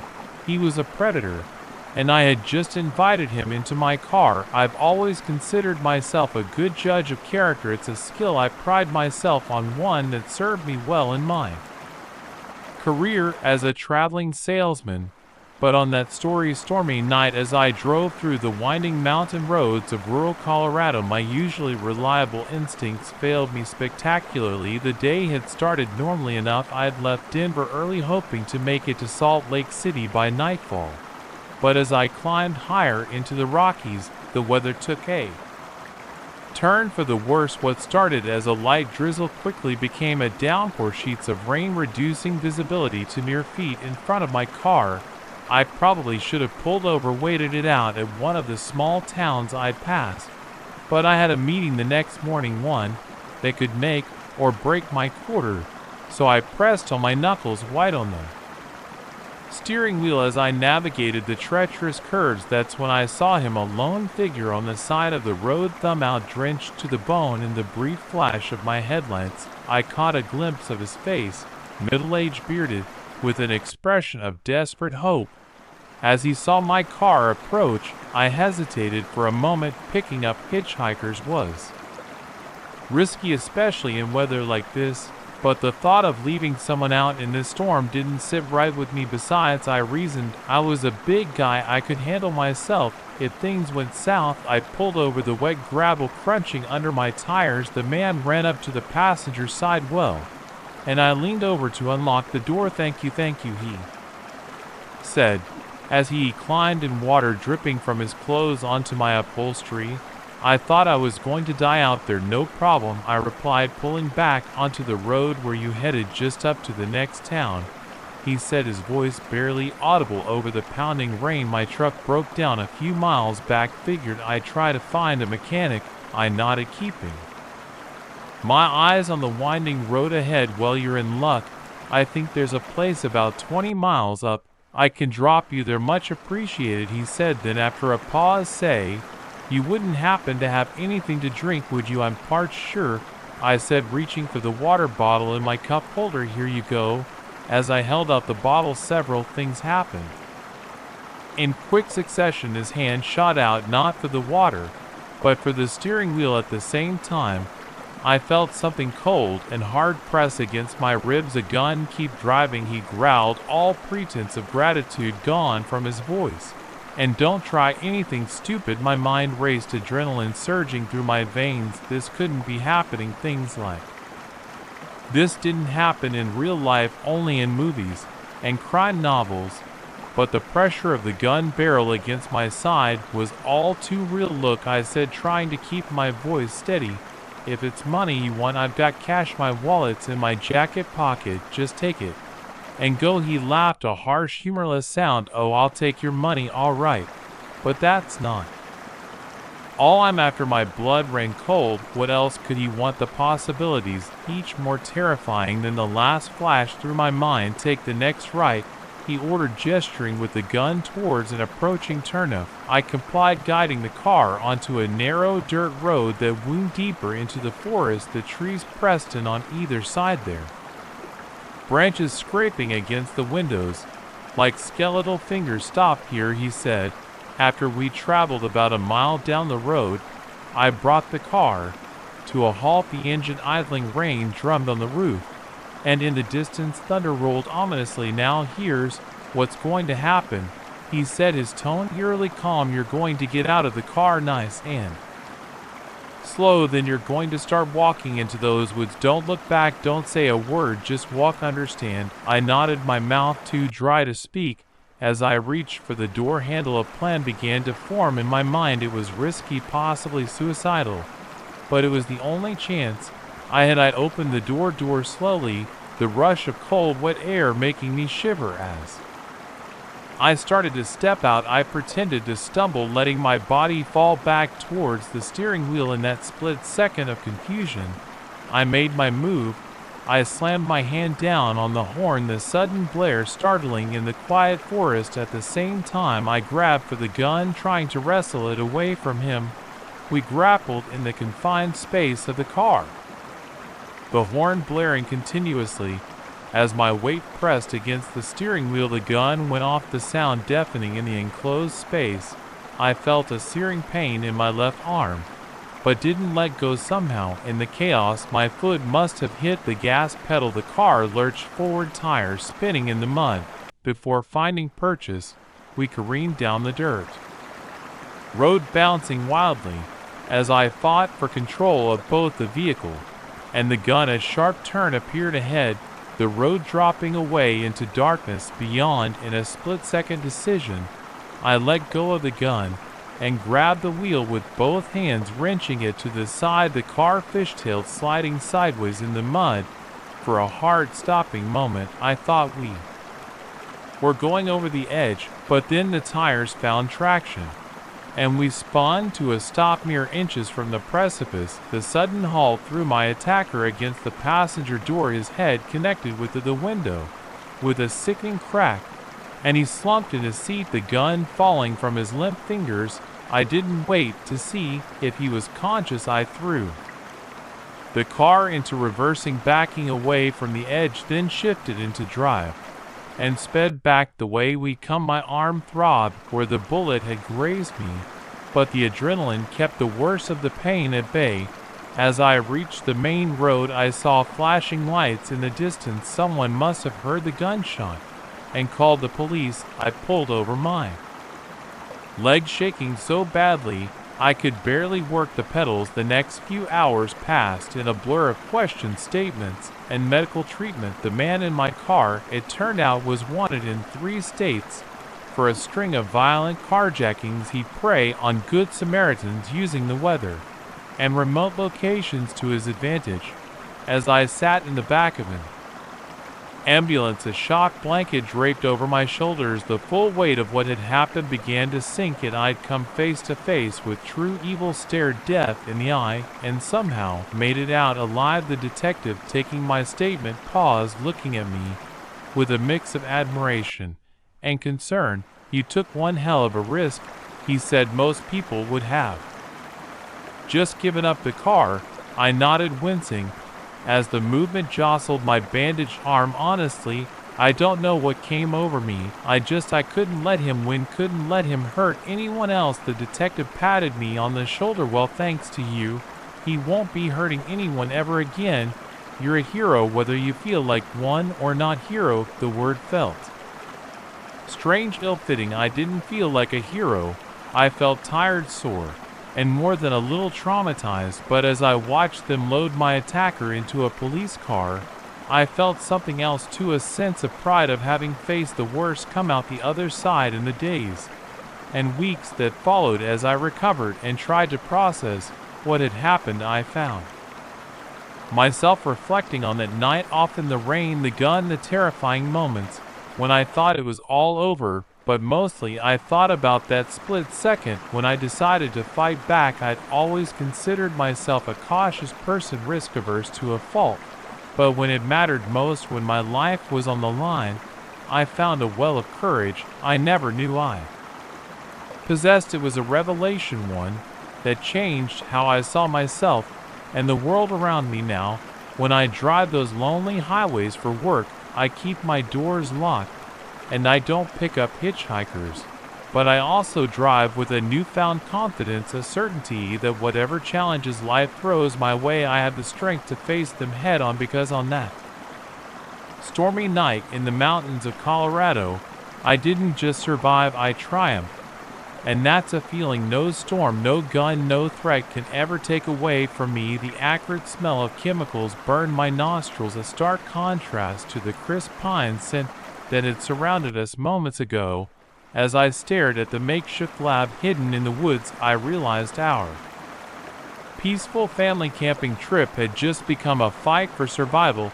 It was supposed to be a weekend of bonding and relaxation. My wife Sarah, our 2 kids Emma 12 and Liam 9, and I had been planning this camping trip for months. We'd found a secluded spot in the national forest far from the crowded campgrounds and noisy RVs, just us, the trees, and the stars. The first day had been perfect. We'd set up our tent, gone hiking, and spent the evening roasting marshmallows over the campfire. The kids were thrilled to be away from their screens, eagerly pointing out constellations. As the night sky darkened above us on the second day, we decided to explore a bit further from our campsite. The forest was dense, sunlight filtering through the canopy and dapple patterns. Emma led the way, her innate sense of direction far better than mine. Liam trailed behind, stopping every few feet to examine interesting rocks or bugs. We'd been walking for about an hour when I first noticed something odd, a faint chemical smell that seemed out of place in the natural surroundings. I exchanged a glance with Sarah, seeing my own confusion mirrored in her eyes. Maybe someone's camping nearby, she suggested, but her tone was uncertain. I nodded, not wanting to alarm the kids. Let's check it out, but stay close together. As we moved forward, the smell grew stronger through the trees ahead. I could see a clearing, and in that clearing my heart nearly stopped there. Hidden in the woods was a makeshift meth lab. Tarps were strung between trees, creating a crude shelter beneath them. I could see plastic containers, tubing, and other equipment I didn't want to identify. The acrid smell was overwhelming now. I grabbed Emma's shoulder, stopping her from moving any closer. Kids, I whispered, trying to keep my voice calm. We need to turn around very quietly and go back to our campsite. But before we could move, a voice rang out, well, what do we have here? A man emerged from behind one of the tarps, his eyes wild and suspicious. He was soon joined by 2 others, all looking just as dangerous and unpredictable. Sarah pulled the kids close to her as I stepped forward, hands raised, and what I hoped was a non-threatening gesture. We're sorry, I said, my mouth dry with fear. We were just hiking and got lost. We'll be on our way now. The first man, clearly the leader, shook his head. Can't let you do that, friend. You've seen too much. I felt a chill run down my spine. These men weren't just going to let us walk away. I could see the calculation in their eyes, the weighing of options. None of those options, I was sure, ended well for my family. Look, I said, trying to keep my voice steady, we don't want any trouble. We won't say anything to anyone, just let us go, and it'll be like we were never here. The leader seemed to consider this for a moment. Then, with a speed that belied his drug-addled appearance, he reached behind his back and pulled out a gun. Sarah gasped, and I heard Liam start to whimper behind me. Here's what's going to happen, the man said, his voice cold. You're going to come with us, nice and quiet, no fuss, no screaming, or things are going to get real messy real quick. Understand? I nodded, my mind racing. We were outnumbered and outgunned. Our only hope was to play along and look for an important opportunity to escape. They herded us towards their camp, the gun never wavering from its aim at my chest. As we got closer, I could see more details of their operation. It was bigger than I'd initially thought, with multiple cooking stations set up. These guys weren't small-time dealers. This was a serious operation. They tied us up with zip ties tight enough to cut into our wrists. The kids were crying now, quiet sobs that tore at my heart. Sarah met my eyes, her face pale but determined. I tried to convey reassurance with my gaze, even though I felt anything but confident. As The men argued about what to do with us. I took stock of our surroundings. The camp was chaotic with equipment and supplies strewn about. If we could create a distraction, maybe we could make a run for it. That's when I noticed the propane tanks. They were using them to fuel their portable stoves, but in the wrong hands, or the right hands in our case. They could be incredibly dangerous. I caught Sarah's eye and flicked my gaze towards the tanks. Her eyes widened slightly. As she understood, she gave an almost imperceptible nod. "Please," Sarah said suddenly, her voice quavering. "My son needs his inhaler. It's in my backpack." The men turned to look at her, momentarily distracted. It wasn't much, but it was the opening I needed. I lunged forward, ignoring the burning pain. As the zip ties cut deeper into my wrists, I slammed my shoulder into the nearest propane tank, knocking it over. The connection to the stove came loose, and gas began to hiss out. "What the hell?" one of the men shouted. But I was already moving to the next tank. Chaos erupted. The men rushed towards me, but Sarah had sprung into action too. She'd managed to work one hand free and was untying the kids. I kicked over another tank, and the air filled with the noxious smell of propane. One of the men reached me, grabbing my arm. I twisted, using his momentum to throw him off balance. He stumbled, crashing into a table laden with chemicals. The sound of glass shattering filled the air, followed by a whirring hiss as chemicals mixed. "Run," I shouted to Sarah and the kids. They didn't need to be told twice. I saw them disappear into the trees. As I grappled with another of the men, he was stronger than me, fueled by desperation and probably meth. His fist connected with my jaw, sending me reeling as I stumbled backward. My foot caught on something. I fell, my head striking the ground hard. Stars exploded in my vision through the haze. I saw the leader raising his gun. This was it, I thought. At least Sarah and the kids got away. But before he could pull the trigger, a loud whoosh filled the air. One of the overturned propane tanks had found an ignition source. The explosion was deafening. Heat seared my skin as I was thrown backward by the force of the blast. I hit a tree, the impact driving the air from my lungs. For a moment, all I could hear was a high-pitched ringing. Smoke filled the air, occurred and thick through watering eyes. I could see flames engulfing the camp. The men were nowhere to be seen. Somehow, I managed to stagger to my feet. Every part of me hurt, but I knew I couldn't stay here. I had to find Sarah and the kids. I stumbled through the woods, coughing and disoriented. How far had they run? In which direction? "Sarah," I called out, my voice hoarse. "Emma, Liam." For a heart-stopping moment, there was no response. Then faintly, I heard Sarah's voice. "Over here." I followed the sound, pushing through the underbrush, and there they were, huddled behind a fallen log. Sarah's face was streaked with tears and soot, but she was smiling. The kids launched themselves at me, and I hugged them tight, ignoring the pain that shot through my battered body. "We need to go," I said, glancing back towards the burning camp. "The explosion will have been seen for miles. We need to get back to our campsite and get out of here."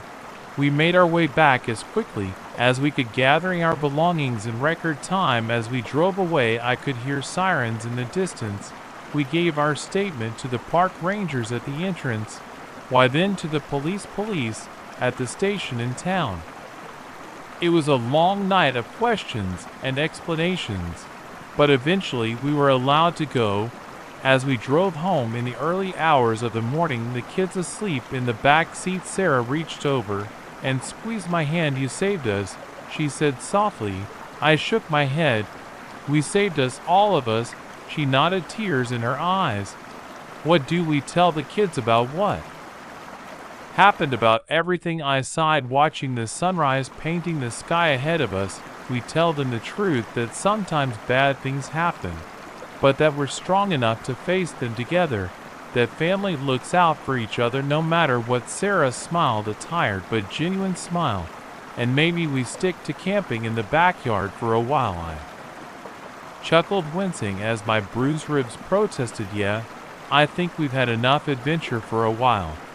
As we drove on towards home, I reflected on how quickly our peaceful trip had turned into a nightmare, but we'd faced it together, and we'd survived. Our family was stronger for it.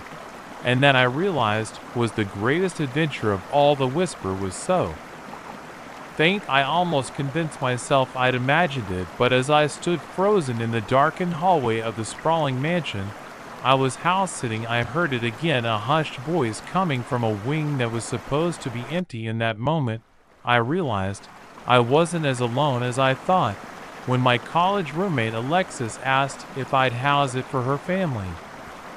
While they were on a long European vacation, I jumped at the chance. The Harrington estate was legendary in our small town, a massive Victorian mansion set on acres of manicured grounds. For a broke grad student like me, a month in luxury sounded like paradise.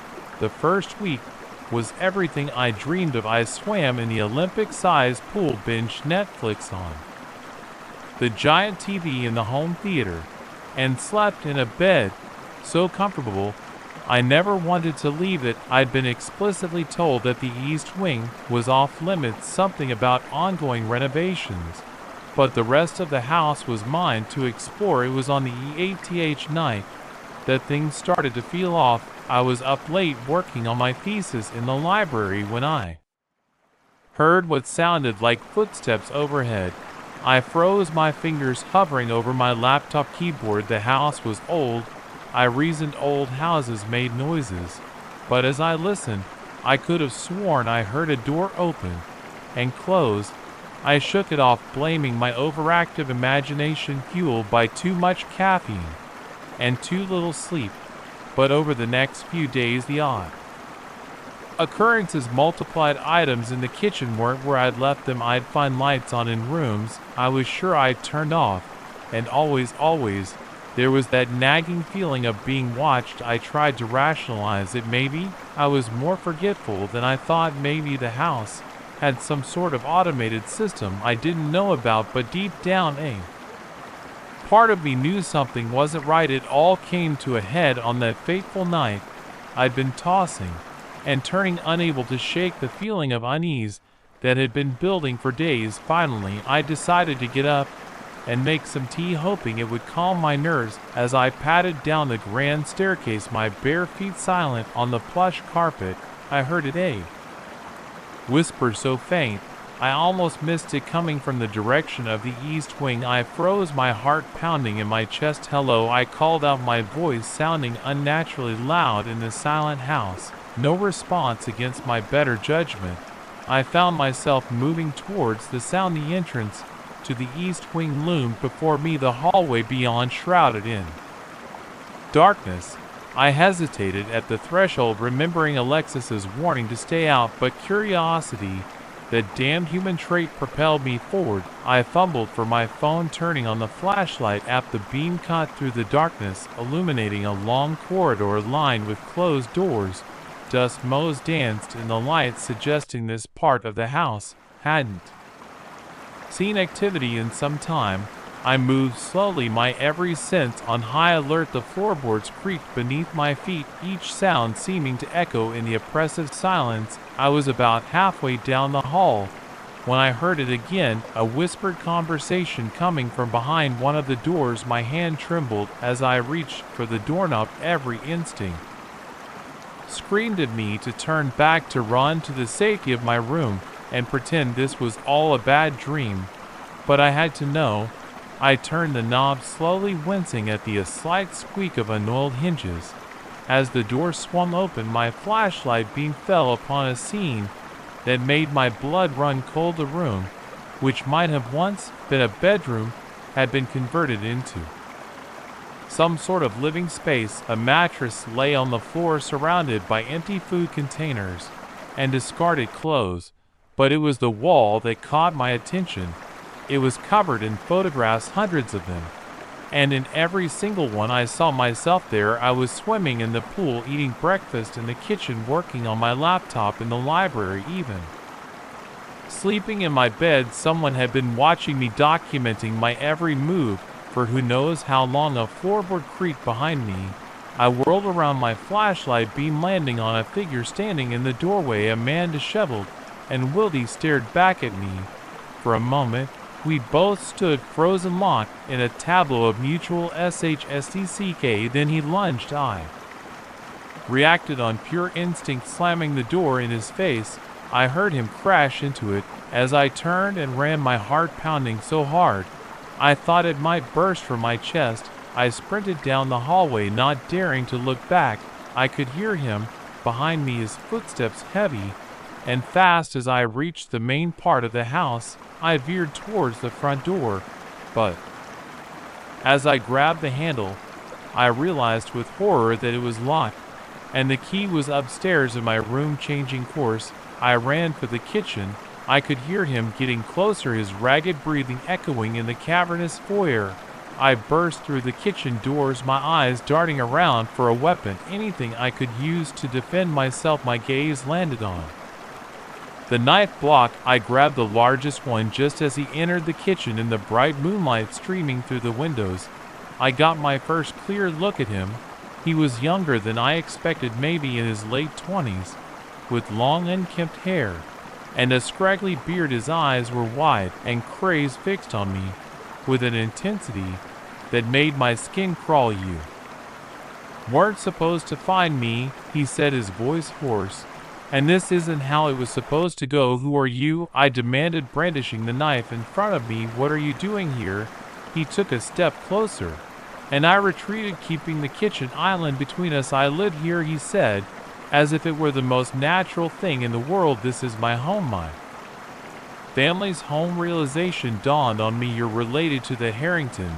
He nodded, a twisted smile spreading across his face. "Alexander Harrington, at your service." The black sheep, the embarrassment, the one they tried to erase. My mind raced. Alexis had never mentioned a brother, let alone one living secretly in their house. "Why are you hiding here?" "Hiding?" he scoffed. "I'm not hiding. I'm reclaiming what's rightfully mine. They thought they could lock me away, pretend I didn't exist. But I came back. This is where I belong." He took another step forward, and I tightened my grip on the knife. "Stay back," I warned. "Oh, come now," he said, his tone mockingly gentle. "I'm not going to hurt you. I've been watching you. You know you're different from the others. You appreciate this house, this legacy. You could stay here with me. We could make this our home." The offer, delivered in that eerily calm voice, sent shivers down my spine. "You're insane," I spat. "I'm calling the police." His face darkened. "I can't let you do that." He lunged across the island faster than I would have thought possible. I swung the knife more out of reflex than any real intent to harm. I felt it connect, heard his cry of pain, but I didn't stop to see the damage. I ran. I made it to the study, slamming the door behind me and pushing a heavy bookcase in front of it. I could hear him pounding on the other side, alternating between threats and pleas. My hand shook as I dialed 911 on the landline. The wait for the police felt like an eternity. Alexander's voice grew, "Sir," his pounding less intense.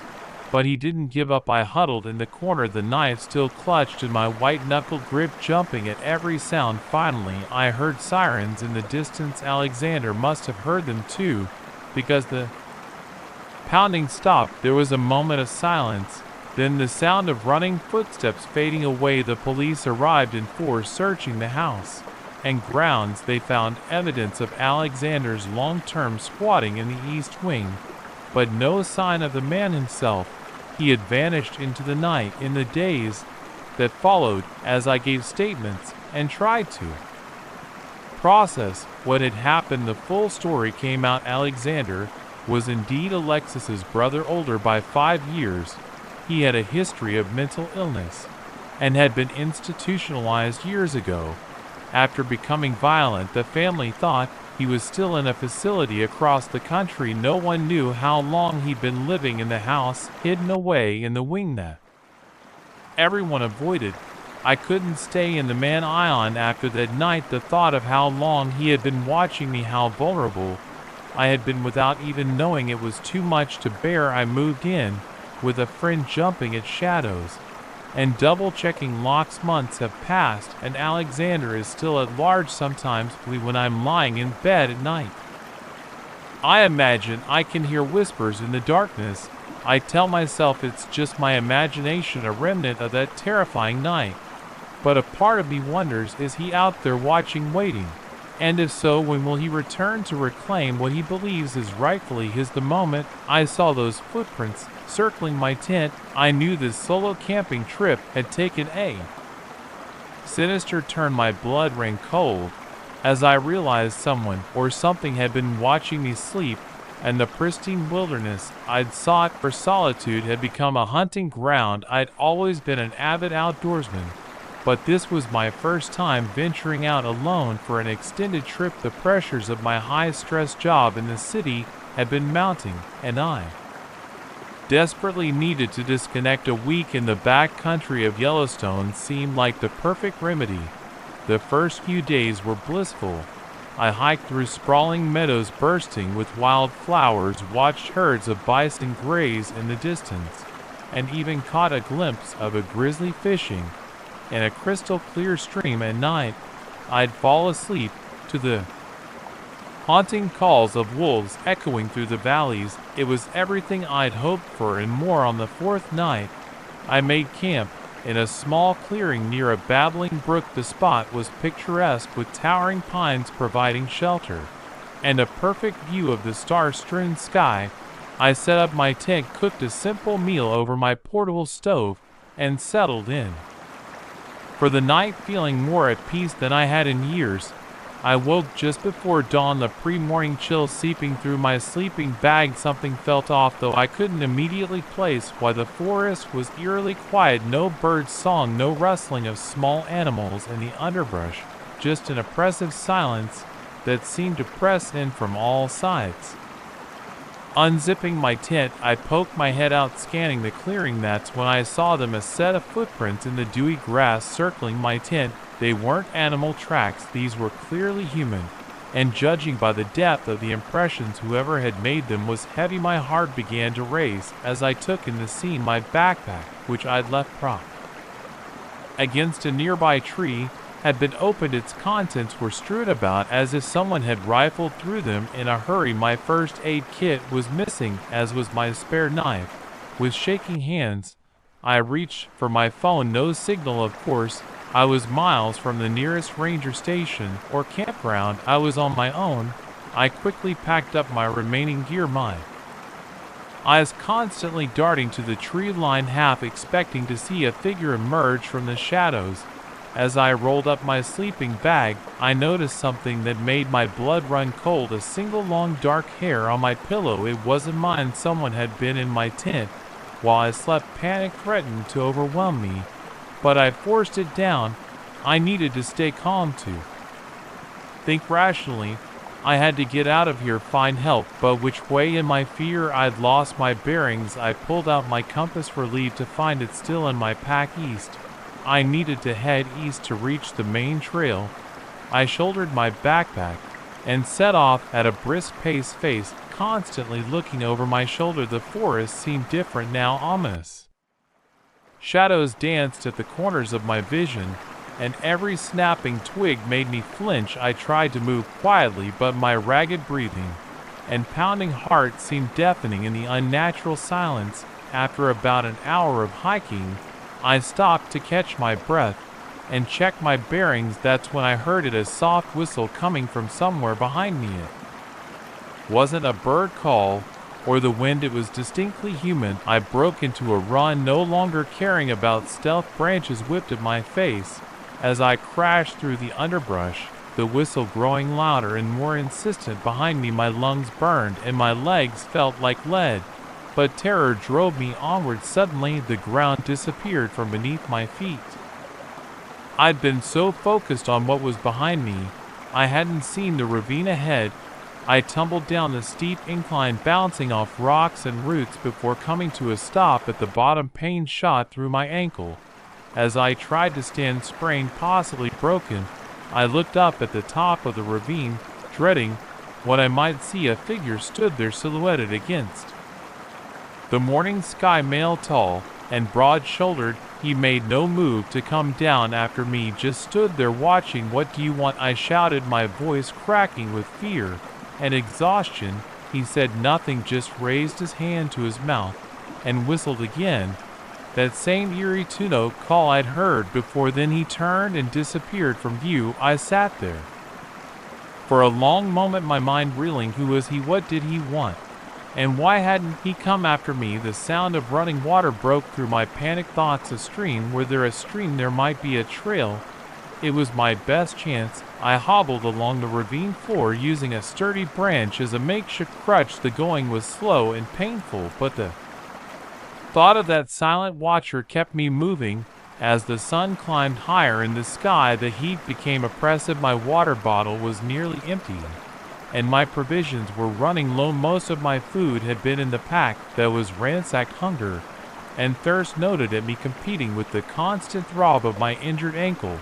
Just as despair began to set in, I heard it, the unmistakable sound of voices, human voices chattering and laughing. A surge of hope gave me renewed energy, and I pushed forward. I burst out of the tree line onto a well-maintained trail. A group of hikers stood there staring at me in shock. I must have been quite a sight, dirty, bloodied, wild-eyed with fear and relief. Please, I gasped, I need help. Someone's been following me. The next few hours passed in a blur. The hikers called for emergency services on their satellite phone. A rescue helicopter was dispatched. I was airlifted to a hospital where my injuries were treated, and I gave a statement to the park rangers. They took my story seriously, but without concrete evidence there wasn't much they could do. They increased patrols in the area and put out warnings to other campers, but my mysterious stalker was never found. In the weeks that followed, as I recovered physically, I struggled to process what had happened. The rangers had theories. Maybe it was a drifter or a fugitive hiding out in the park, but none of their explanations could account for the methodical way I'd been stalked or the almost playful nature of the pursuit. I pored over news reports and online forums looking for similar incidents. I found a few stories of solo hikers experiencing strange occurrences, feeling watched, finding their camps disturbed, but nothing concrete, nothing that could definitively linked to my experience. Nightmares plagued me. I'd wake up in a cold sweat, certain I could hear the whistle outside my window. I installed a security system, started sleeping with a baseball bat next to my bed. My friends worried, suggested therapy. Maybe they were right. But even as I tried to move on, to chalk it up to a terrifying but isolated incident, a part of me knew better. Whoever or whatever had stalked me in those woods was still out there. And somehow, I knew this wasn't over. Months passed. I threw myself into work, into therapy, into anything that could keep my mind occupied. Slowly, the nightmares became less frequent. I started to feel like myself again. Then on a crisp fall morning, I opened my front door to find a small package on my doorstep. No postmark, no return address. With trembling hands, I opened it. Inside was my missing first aid kit and knife, along with a single pine cone, and wrapped around the pine cone was a long dark hair identical to the one I had found on my pillow that terrible morning. As I stood there, the blood draining from my face, a familiar sound drifted on the breeze, a soft two-note whistle. The hunt, it seemed, had just begun. The scream that echoed through the abandoned wing of the psychiatric hospital chilled me to the bone. It wasn't the usual cry of a distressed patient. This was primal, feral, and terrifyingly close. In that moment, I realized the night shift I had done 100 times before was about to become a battle for survival. I had been working as a night janitor at Oakwood Psychiatric Hospital for almost 2 years. The pay wasn't great, but the peace and quiet suited me most nights. I could go about my cleaning routine in peace, with only the occasional interaction with the night nurses or the more lucid patients. I had become accustomed to the eerie atmosphere of the old building, the moans and groans that accompanied my solitary rounds. This night began like any other. I clocked in at 11 o'clock p.m. I exchanged a few words with the day shift as they left and began my usual routine, mopping the floors, disinfecting the toilets, emptying the rubbish mindless work that allowed my thoughts to wander. It was around 2 a.m. As I made my way to the East Wing. This part of the hospital had been closed for months for renovations, but we were still required to do a quick sweep every night to make sure no patient had wandered in. As I approached the heavy doors that separated the East Wing from the rest of the hospital, I noticed something odd. The padlock that usually secured the entrance was missing maintenance, forgetting to lock up. After checking on the renovation progress, I pushed the door open, wincing at the loud creak that echoed down the darkened hallway. The East Wing was always creepy, with its peeling paint and abandoned medical equipment casting strange shadows in the beam of my flashlight. But tonight it felt different. The air was thick, oppressive, carrying a scent I couldn't quite place, but that set my nerves on edge. I was halfway down the main corridor when I heard a soft shuffling sound coming from one of the rooms ahead. I froze, my heart pounding. It could be a rat. I told myself this part of the building was old, prone to pests, but deep down I knew it was something else. Hello, I called out, my voice sounding unnaturally loud in the silence. Is someone there? No response, but the shuffling stopped. Then, after a moment that seemed to stretch for eternity, came a low guttural growl. Every instinct screamed at me to run, but my feet seemed rooted to the spot. I watched, paralyzed with fear, as a figure emerged from one of the doorways ahead. In the dim light, I could make out the form of a man, tall, gaunt, dressed in what looked like tattered hospital scrubs. But as he stepped into the beam of my flashlight, I realized with horror that this was no ordinary man. His face was a mask of madness, eyes wild, and unfocused mouth twisted in a feral snarl. Long matted hair hung in greasy strands around his face, and his hands, oh God, his hands were covered in what looked horribly like dried blood. I recognized him, then. Patient 37. They called him a John Doe who'd been brought in months ago, violent and incoherent. He was supposed to have been transferred to a high-security facility weeks ago. Clearly something had gone very, very wrong. For a moment, we just stared at each other. Then, with a scream that would haunt my nightmares for years to come, he lunged at me. I turned and ran, my heart pounding so hard I thought it might burst from my chest. I could hear him behind me, his bare feet slapping against the linoleum floor, his ragged breathing getting closer with each passing second. I burst through the doors, back into the main part of the hospital, not daring to look back. Help, I shouted, my voice echoing through the quiet halls. Someone, please. But it was the middle of the night, and this floor was mostly administrative offices. The nearest nurse's station was 2 floors up. I was on my own. I rounded a corner and found myself facing a dead-end. Panic surged through me as I realized I'd taken a wrong turn in my blind flight. I spun around looking for an escape route and saw a supply closet a few feet away. Without thinking, I dove inside, pulling the door shut behind me. Just as patient 37 came into view, I held my breath, praying he hadn't seen me. For a terrifying moment, all I could hear was his heavy breathing on the other side of the door. Then slowly the sound began to fade. As he moved away, I slumped to the floor, my legs suddenly unable to support me. My mind raced, trying to make sense of what was happening. How had patient 37 escaped? How long had he been loose in the abandoned wing? And most pressingly, how was I going to get out of this alive? I reached for my radio with shaking hands, only to find it missing. It must have fallen off during my frantic run. My phone was in my locker, and the landlines were all out in the open. I was cut off, trapped, minutes ticked by, each one feeling like an eternity. I strained my ears for any sound of movement outside, but the hallway remained eerily silent. Finally, unable to bear the tension any longer, I decided I had to make a move. Slowly, carefully, I eased the door open a crack. The hallway was empty.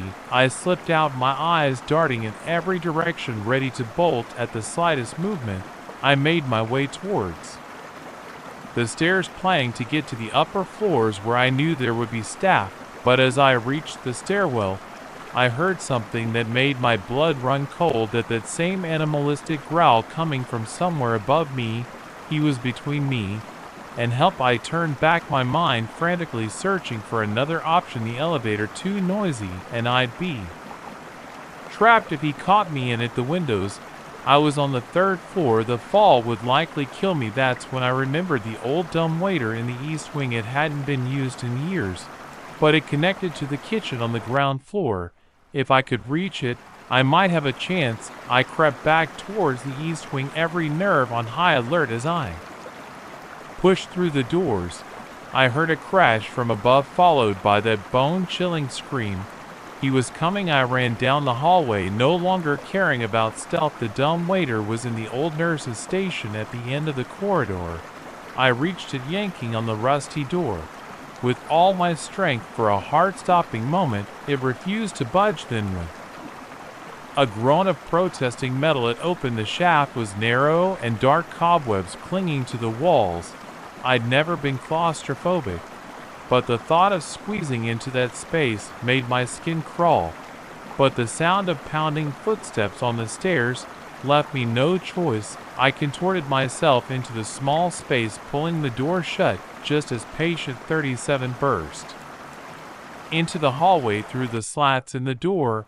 I watched as he prowled the corridor, his movements jerky and unpredictable. He paused by the dumbwaiter, and I held my breath, certain he could hear my pounding heart. After what felt like hours, but was probably only minutes, he moved on, disappearing into one of the rooms. I allowed myself a small sigh of relief before focusing on my descent. The trip down was slow and terrifying. Twice the ancient poise groaned so loudly I was sure patient 37 would hear, but finally, mercifully, I reached the bottom. I tumbled out into the kitchen, gasping in the fresh air. I could hear movement upstairs. He was still searching. Without wasting another second, I ran for the exit. The cool night air hit me like a physical force as I burst out of the building. I didn't stop running until I reached the security booth at the entrance of the hospital grounds. The guard took one look at my wild eyes and disheveled appearance and immediately called for backup. The next few hours passed in a blur of police statements and medical checkups. They found patient 37 huddled in a corner of the east wing, incoherent and violent. How he had managed to hide there for weeks, surviving on God knows what, was a mystery. In the days that followed, as the hospital conducted its investigation, and I tried to process what had happened, I found myself unable to shake the memory of those wild, desperate eyes. I saw them in my dreams, heard that inhuman scream in every sudden noise. I didn't go back to work at Oakwood, couldn't face those long dark corridors again, but sometimes on quiet nights when the wind howls just right, I find myself wondering about patient 37. Is he truly secured this time, or is he out there somewhere waiting in the shadows for his next chance at freedom? One thing's for certain, I'll never again assume that an empty room is truly empty, or that a locked door will stay that way, because now I know that in the darkest corners of the night, in the abandoned places we'd rather forget, terror can take human form, and once you've seen it face to face, you're never quite the same again. The moment I realized I was being stalked through the wilderness, my peaceful hike transformed into a desperate fight for survival. The dense forest that had once seemed so welcoming now felt like a green prison, with danger lurking behind every tree and shadow. I had always been an avid hiker, finding solace in the quiet majesty of nature. This particular trail in the Adara was one I'd been meaning to tackle for years, a challenging 3-day trek through some of the most beautiful and remote terrain in the Northeast. I prepared meticulously, packing my gear with the precision of someone who respected the wilderness and its potential dangers. The first day had been glorious. The late summer air was crisp and clean, filled with the scent of pine and wildflowers. I made good time, stopping occasionally to take photos of the breathtaking vistas. or to watch a deer bound gracefully through a sun-dappled clearing as dusk approached. I set up camp near a bubbling stream, feeling pleasantly tired and deeply content. It was during my second day on the trail that I first sensed something was off. The forest seemed quieter than it should have been, the usual chorus of bird song and rustling small animals noticeably absent. At first, I chalked it up to my imagination, or perhaps a predator passing through the area. But as the day wore on, the feeling of being watched grew stronger. I found myself constantly looking over my shoulder, scanning the tree line for any sign of movement. Once or twice, I thought I caught a glimpse of something, a flash of color that didn't belong, the quick movement of a shadow that seemed too large to be an animal. But each time I turned to look directly, there was nothing there. By the time I made camp that evening, my nerves were frayed. I chose a spot with good visibility, my back to a large boulder. As I went through the motions of setting up my tent and preparing a meal, I couldn't shake the feeling of exposed vulnerability. I woke in the pre-dawn darkness to the sound of footsteps circling my tent, my heart pounding. I lay perfectly still, straining my ears. The steps were too heavy, too deliberate to be an animal. Someone was out there. "Hello," I called out, my voice sounding thin and scared in the darkness. "Is someone there?" No response, just the sudden cessation of movement followed by the soft crunch of retreating footsteps. With shaking hands, I unzipped my tent and peered out. The faint light of approaching dawn revealed nothing amiss, but the dew-damp ground around my tent was marked with large boot prints. Someone had indeed been watching me sleep. Panic threatened to overwhelm me, but I forced it down. I needed to think clearly if I was going to get out of this. I broke camp quickly, stuffing my gear haphazard into my pack. My original plan had been to spend one more day on the trail, but that was no longer an option. I needed to get back to civilization, and fast. I set off at a brisk pace, the rising sun at my back. Every rustle of leaves, every snapping twig made me flinch. I found myself constantly looking behind me, searching for any sign of pursuit. It was mid-morning when I saw him for the first time. I had paused to consult my map when movement caught my eye. There, about 100 yards back on the trail, stood a figure. He was tall, dressed in dark clothing that blended with the shadows of the forest. Even at that distance, I could feel the weight of his stare. Our eyes met, and for a moment time seemed to stand still. Then, with deliberate slowness, he raised his hand and waved. Terror shot through me like an electric current. I turned and ran, no longer caring about stealth or conserving energy. I could hear him behind me, his footsteps unhurried but relentless. He wasn't chasing me, not yet. He was hurting me. I ran until my lungs burned and my legs felt like lead. When I couldn't run anymore, I walked, pushing myself to keep moving. The trail became steeper, more treacherous. In my haste, I lost my footing more than once, each fall leaving me scraped and bruised. As the day wore on, my situation became increasingly desperate. In my panic, I had veered off the main trail. I was lost. My water was running low, and the temperature was dropping as evening approached. But worse than all of that was the knowledge that he was still out there watching, waiting. Just as despair began to set in, I heard it, the distant sound of running water, a river. If I could find it, I could follow it downstream. Rivers often led to roads or towns.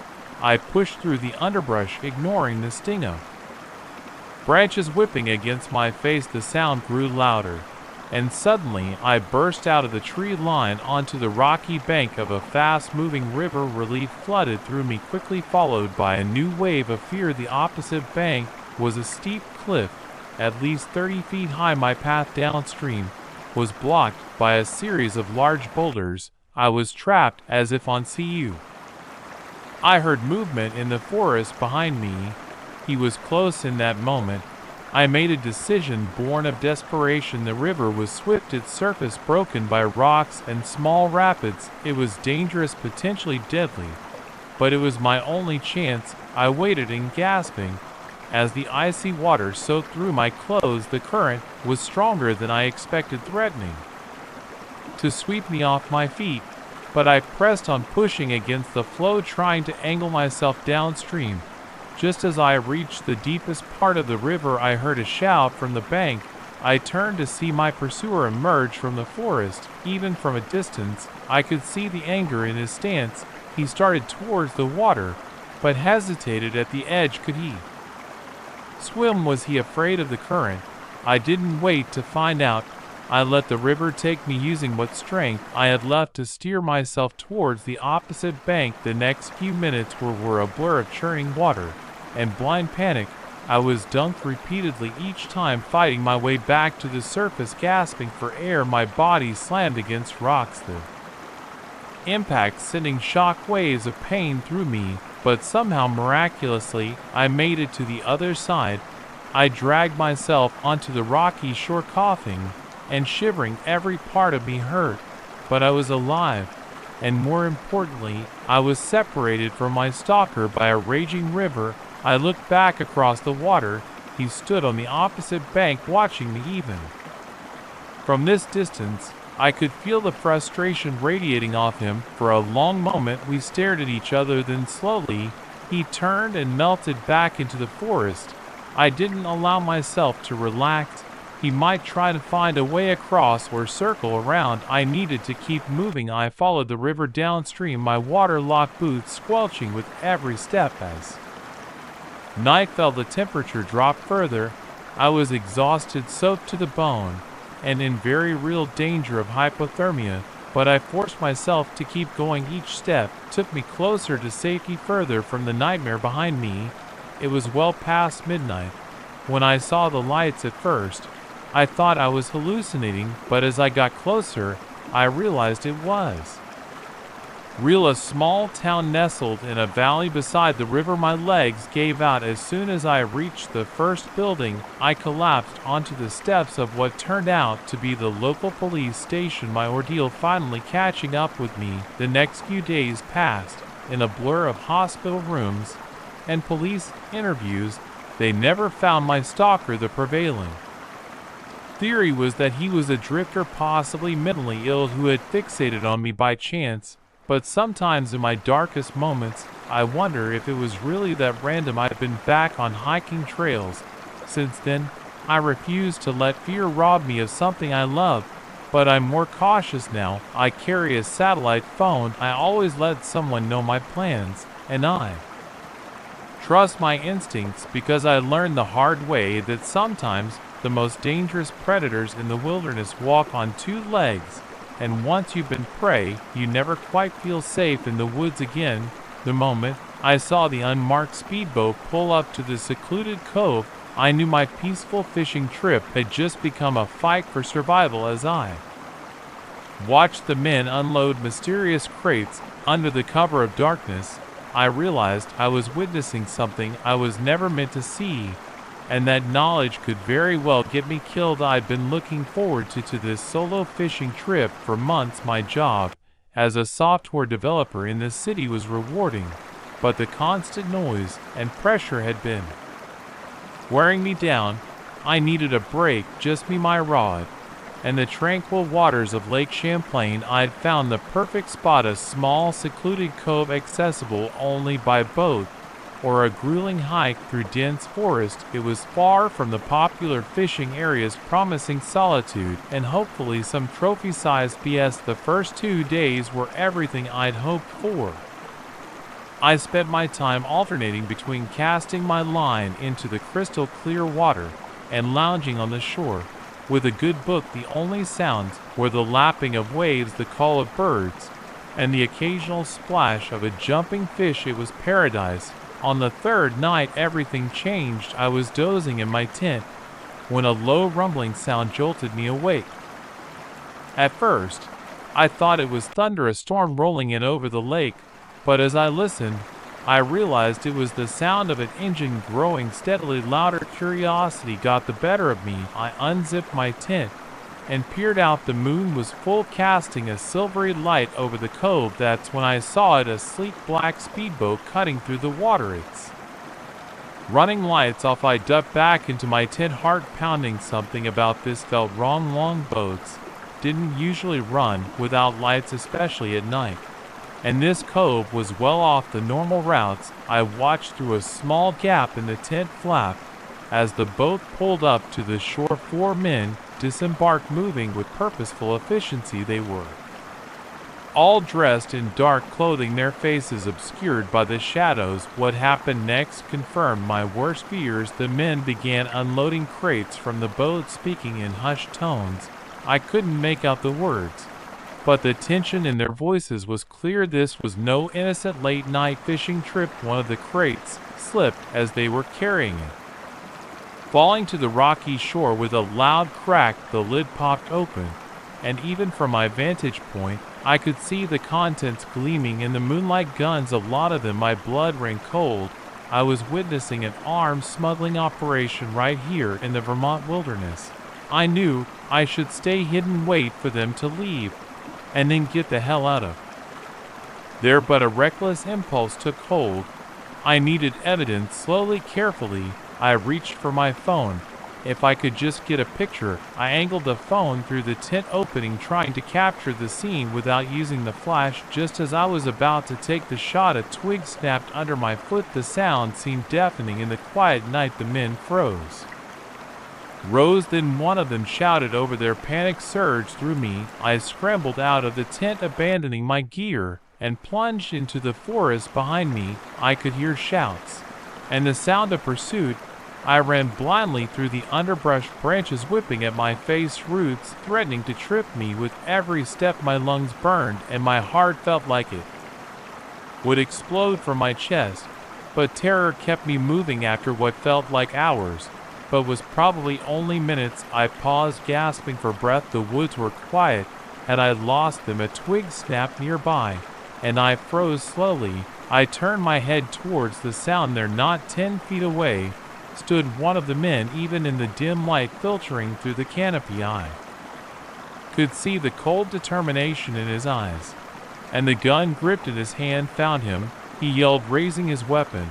I didn't think. I just reacted. I threw myself sideways just as the gun went off. The report was deafening, and I felt the bullet was past my ear. I scrambled to my feet and took off again, zigzagging between trees. More shots rang out, splintering bark around me.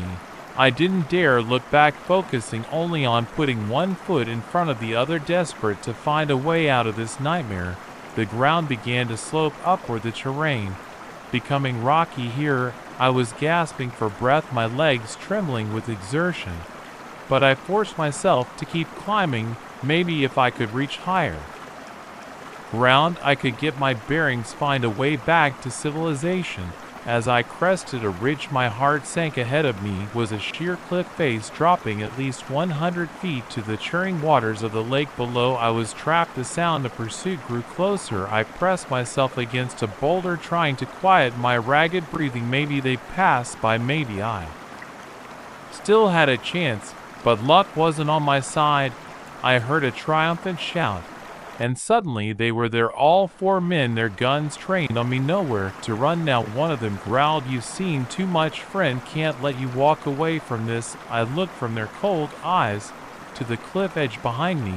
In that moment, I made a decision born of desperation. I'd rather take my chances with the fall than face certain death at their hands before they could react. I turned and ran for the cliff edge. I heard shouts of surprise, followed by the crack of gunfire. Pain exploded in my shoulder, but adrenaline kept me moving. I reached the edge, and without hesitation leaped into the void. For a heart-stopping moment, I was in free fall. The wind rushed past me, the dark water below growing rapidly closer. Then I hit to the surface with a tremendous impact that drove the air from my lungs. The cold was shocking, disorienting. For a few terrifying seconds, I didn't know which way was up, but my survival instinct kicked in, and I clawed my way to the surface. Gasping and sputtering gunshots peppered the water around me. I took a deep breath and dove swimming underwater for as long as my burning lungs would allow. When I came up for air, I was relieved to see I drifted into the shadow of the cliff out of their line of sight. I don't know how long I swam, pushing through the pain of my wounded shoulder, fighting against the current that threatened to drag me under. Eventually exhaustion overtook me, and I let the water carry me where I must have lost consciousness, because the next thing I knew I was being shaken awake by a concerned fisherman I'd washed up on a rocky beach miles from where I'd started. The following days were a blur of hospital rooms and police interviews. I told them everything: the smugglers, the chase, my desperate leap. They found my campsite ransacked, no sign of the mysterious boat or its crew. It's been months since that harrowing night, but I still wake up in a cold sweat, the sound of gunfire echoing in my ears. I haven't been fishing since then. The thought of being alone in the wilderness, once so appealing, now fills me with dread. But I'm trying not to let fear rule my life. I'm in therapy, working through the trauma, and I've taken up a new hobby, one that keeps me firmly on dry land and surrounded by people. Sometimes, when I look out over a lake or river, I remember the peaceful solitude I once found in such places.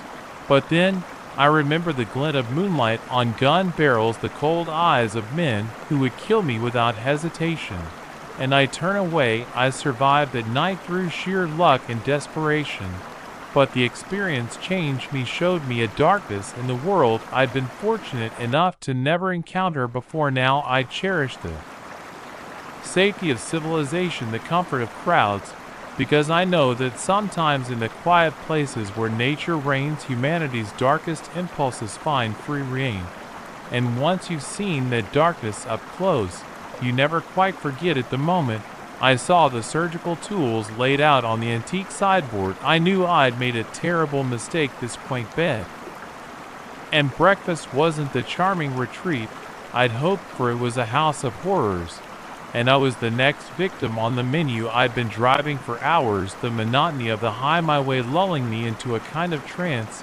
It was supposed to be a quick weekend getaway, a chance to clear my head after a brutal breakup, when I saw the sign for Willow Creek BB off a lonely country road. It seemed like fate. The promise of a home-cooked meal and a soft bed was too tempting to resist. The Victorian mansion that loomed before me as I pulled up the gravel driveway was straight out of a Gothic novel, paint peeled from the ornate trim, and ivy crawled up the wall, giving the place a forgotten, slightly sinister air.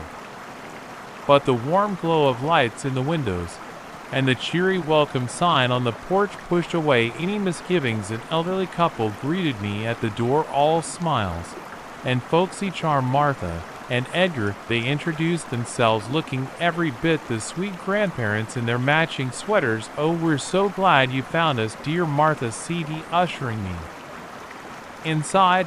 We don't get many visitors this time of year. The interior was a time capsule of Victorian splendor, ornate wallpaper, heavy velvet drapes, and furniture that looked like it belonged in a museum. The air was heavy with the scent of poper and something else I couldn't quite place, medicinal almost. Edgar took my bag, insisting I join them for tea before settling in. "Martha makes the best scones this side of the Mississippi," he said with a wink. I followed them into a cozy sitting room, sinking into an overstuffed armchair. Martha bustled about pouring tea from a delicate china pot. As she handed me a cup, I noticed her hands.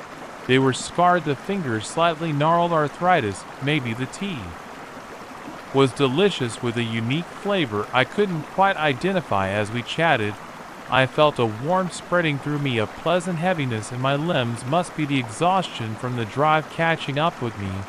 "Why don't we show you to your room, dear?" Martha suggested, her voice sounding oddly distant. "You look like you could use some rest." I tried to stand, but the room swayed alarmingly. My vision blurred, Martha and Edgar's kindly faces melting into grotesque masks as darkness closed and I saw them exchange a look of satisfaction. I woke with a pounding headache, my mouth dry as cotton.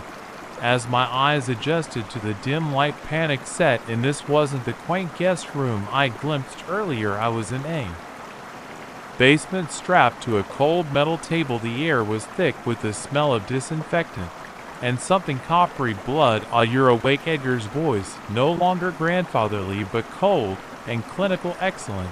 It's always better when they're conscious. For the procedure he stepped into view, no longer the doddering old man, but moving with purposeful efficiency. He was dressed in surgical scrubs, a mask hanging around his neck. Behind him, I could see Martha preparing instruments on a tray. Well, what are you doing? I croaked, my voice barely above a whisper. Edgar smiled, but it didn't reach his eyes. Waste not one, not my dear. The human body is a marvelous machine full of useful parts, and there are people willing to pay handsomely for those parts. The reality of my situation hit me like a physical blow. They were going to harvest my organs. I struggled against my restraints, but they held firm. Now, Martha chided, approaching with a syringe. There's no need for all that fuss, just a little something to keep you calm. As the needle slid into my arm, I felt detachment settle over me. I was still terrified, but it was as if the fear was happening to someone else. Edgar began to explain in horrifying detail what they were about to do, how they'd perfected their technique over the years, how they chose their victims carefully, always solo travelers, people who wouldn't be missed right away. You should feel honored, he said, pulling on surgical gloves, or your kidneys will save a life. Your heart will beat in someone else's chest. In a way, you'll live forever. I wanted to scream, to beg, to reason with them, but the drugs made it impossible to form coherent thoughts, let alone words. As Martha wheeled over a tray of gleaming instruments, a sound from upstairs made them both freeze. The crunch of tires on gravel, a car door slamming. Visitors. Martha hissed, panic in her eyes. Edgar's face darkened. Impossible. We haven't had a walk-in in years. He turned to me, suspicion clear on his face. Did you tell anyone you were coming here? I shook my head weakly, as confused as they were. The sound of knocking echoed through the house, followed by muffled voices. Martha and Edgar exchanged a look of alarm. You stay here, Edgar ordered. Martha, I'll deal with this. As his footsteps retreated up the stairs, I felt a surge of hope. Someone was here, someone might save me. Martha busied herself cleaning instruments, muttering under her breath. I strained to hear what was happening upstairs, but the basement door muffled most of the sound. Suddenly there was a crash, followed by shouting. Martha's head snapped up, fear plain on her face. She moved to the bottom of the stairs, peering up anxiously. The basement door burst open, and a figure came tumbling down the stairs. It was Edgar, his face bloody, clearly unconscious. Behind him came two police officers, guns drawn. Freeze, one of them shouted, as Martha reached for something on the tray. Hands where I can see them. What followed was a blur of activity. More officers poured in, securing Martha and checking on Edgar. Someone released my restraints, asked if I was okay. I mumbled something incoherent, the drug still clouding my mind. As they led me upstairs, I learned the truth. My ex, worried when I hadn't returned his calls, had used a tracking app I'd forgotten to disable on my phone. When he saw I'd stopped at an address with a history of missing person reports, he called the police. The next few days passed in a haze of hospital rooms and police interviews. The full horror of what I'd narrowly escaped became clear as the investigation on unfolded. Martha and Edgar had been operating their gruesome business for years, preying on unsuspecting travelers. The basement yielded a trove of grisly evidence, photos of past victims, ledgers detailing organ sales, even preserved specimens. As I recovered, I struggled to process what had happened. The quaint bed and breakfast that had seemed like such a safe haven had turned out to be a place of unimaginable evil. Martha and Edgar, with their grandparent demeanor, had been monsters wearing human skin. Nightmares plagued me, visions of gleaming scalpels and cold metal tables. I'd wake up in a cold sweat, phantom pain coursing through my body where they'd planned to cut me open slowly. With the help of therapy and the support of friends, and family, I began to heal, but the experience left its mark. I became warier, less trusting of strangers. Solo trips lost their appeal, the open road now seeming fraught with hidden dangers. Yet, as time passed, I refused to let fear rule my life. I started traveling again, but always with friends, always with a solid plan, and people who knew my whereabouts. I learned to trust my instincts, to listen to that little voice that says something isn't quite right. Sometimes, when I pass a quaint country inn or see a sign for a bed and breakfast, I feel a chill run down my spine. I remember the taste of that drugged tea, the cold metal of the operating table, the clinical detachment in Edgar's voice as he discussed carving me up like a Christmas turkey. But then, I remind myself that I survived, that for every Martha and Edgar in the world there are good people too, like the cops who burst in at the last moment, like my ex who cared enough to check on me. The world can be a dangerous place full of hidden horrors and people who wear masks of kindness to hide their monstrous nature, but it's also full of beauty, of genuine kindness, of connections that can save your life when you least expect it. I'll never again be the carefree traveler I once was, but I'm alive, and I'm stronger for having faced the darkness and come out the other side.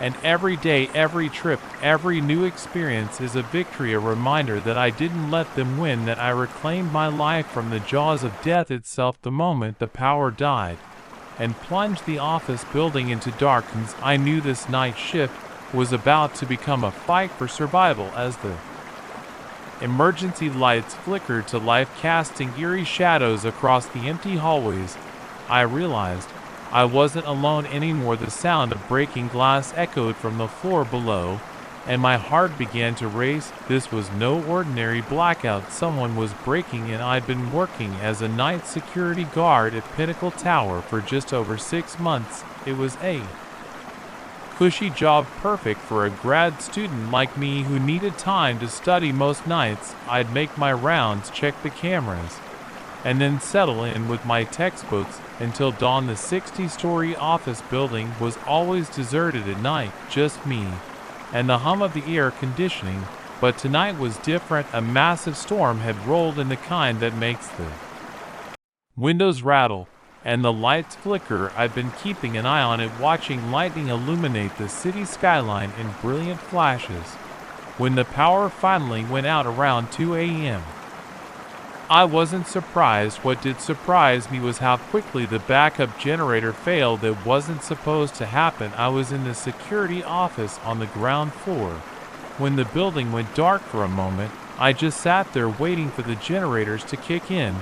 But a second stretched into minutes, and only the dim emergency lights sputtered to life. I knew something was wrong. That's when I heard it, the unmistakable sound of shattering glass, followed by hushed voices and footsteps. My blood ran cold. This was no coincidence. Someone had killed the power deliberately, and now they were inside. I reached for the phone to call the police, but the line was dead. My cell phone showed no signal. The storm must have knocked out the nearby tower. I was on my own. Training kicked in, and I moved quickly to the bank of security monitors. Most were dark, but a few battery-powered cameras still functioned. I could see shadowy figures moving through the lobby, their faces obscured by masks. There were at least 4 of them, maybe more, and they were armed. My mind raced. What could they want? The building was mostly law firms and financial offices. Then it hit me. The 47th floor. It belonged to a high-security data storage company. Whatever was on those servers must be valuable enough to warrant this elaborate break-in. I had a choice. I could try and sneak out, save myself and alert the authorities, or I could stay and try and stop them.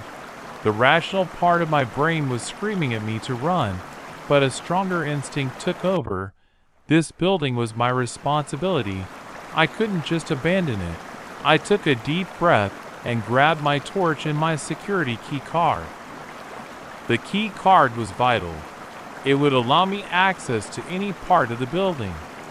Even with the power out, I hesitated for a moment, then took the small canister of pepper spray from my belt. It wasn't much, but it was better than nothing. I slipped out of the security office, my heart pounding so loudly I was sure the intruders would hear it. The lobby was eerily quiet now. They must have moved deeper into the building. I made my way to the emergency stairwell, knowing the lifts would be useless without power. As I began the long climb up, I tried to formulate a plan. I needed to get to the 47th floor before they did to secure whatever they were after. But how could one unarmed security guard hope to stop a group of armed criminals around the 20th floor? I heard a door open somewhere below me. Voices echoed in the stairwell, getting closer. I froze, pressing myself against the wall, hardly daring to breathe. The voices passed by a few floors below, then faded as a door opened and closed again. They were taking their time, checking each floor. Methodically, I continued my ascent, my legs burning with the effort. By the 40th floor, I was gasping for breath, sweat soaking through my uniform. But I couldn't stop. I could hear them again, closer this time. Finally, I reached the 47th floor. I swiped my key card with trembling hands, relief washing over me. As the door clicked open, I slipped inside, finding myself in a maze of server racks. The room hummed with the sound of cooling fans running on battery power. I made my way to the main control terminal, my flashlight beam dancing across rows of blinking lights. I had basic training in the building systems, enough to know how to initiate an emergency shutdown. It would fry the servers, destroying whatever data the intruders were after, but it would also cause millions of dollars in damage and potentially ruin countless businesses. Could I really do that? Before I could decide, I heard the stairwell door open. They were here. I quickly turned off my flashlight and ducked behind a server rack, my heart hammering in my chest. Flashlight beams cut through the darkness. As the intruders entered the room, I could hear them talking in low voices, discussing which servers to target. I held my breath, trying to make myself as small as possible. Hurry up, one of them hissed. We've got 10 minutes before the cops show up. So someone had managed to alert the authorities. That changed things. If I could just stall them for a few more minutes without thinking it through. I stood up. Stop right there, I shouted, trying to make my voice sound more confident. Then I felt security. Put your hands where I can see them. For a moment, there was stunned silence. Then a rough voice laughed. Well, looks like we missed one. Take care of him, boys. 2 flashlight beams swung towards me. I saw the glint of gun barrels and acted on pure instinct. I sprayed the pepper spray in a wide arc, hearing satisfying cries of pain and response. Then I ran. I weaved through the server racks. The sounds of pursuit close behind. A shot rang out, the bullet pinging off metal uncomfortably close to my head. I ducked and changed direction, my mind racing. I needed a plan fast. That's when I remembered the fire suppression system. Like many data centers, this one used a gas-based system that would suck the oxygen out of the room in case of fire. It was a last resort measure, potentially lethal to anyone caught in it. But right now, it was my only option. I made my way to the control panel, fumbling with my key card behind me. I could hear the intruders recovering, spreading out to search for me. Just as I felt a hand grasp my shoulder, I hit the emergency button. Alarms blared, and a computerized voice announced the imminent release of the suppression gas. The hand on my shoulder suddenly released as panic set in among the intruders. Abort, everyone out, someone shouted. I used the confusion to slip away, sprinting for the stairwell.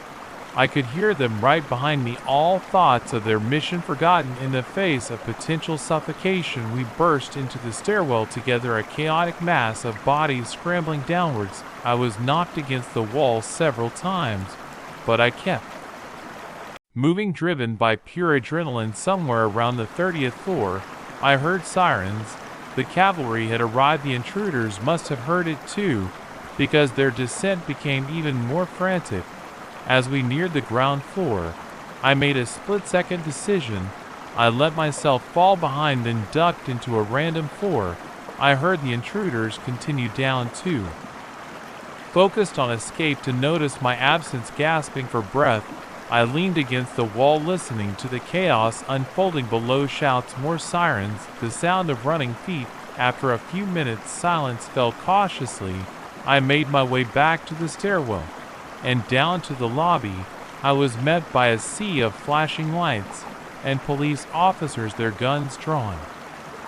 Hands up, someone shouted. I raised my hand slowly. I'm security, I said, my voice hoarse. I'm the one who called. The next few hours passed in a blur of questions and statements. The police had caught 3 of the intruders, but at least 2 had escaped. The data center was safe, though it would take days to bring everything back online. As dawn broke, I sat on the steps of an ambulance, a shock blanket draped over my shoulders, and detective approached, a look of grudging respect on his face that was either the bravest or the stupidest thing I've ever seen.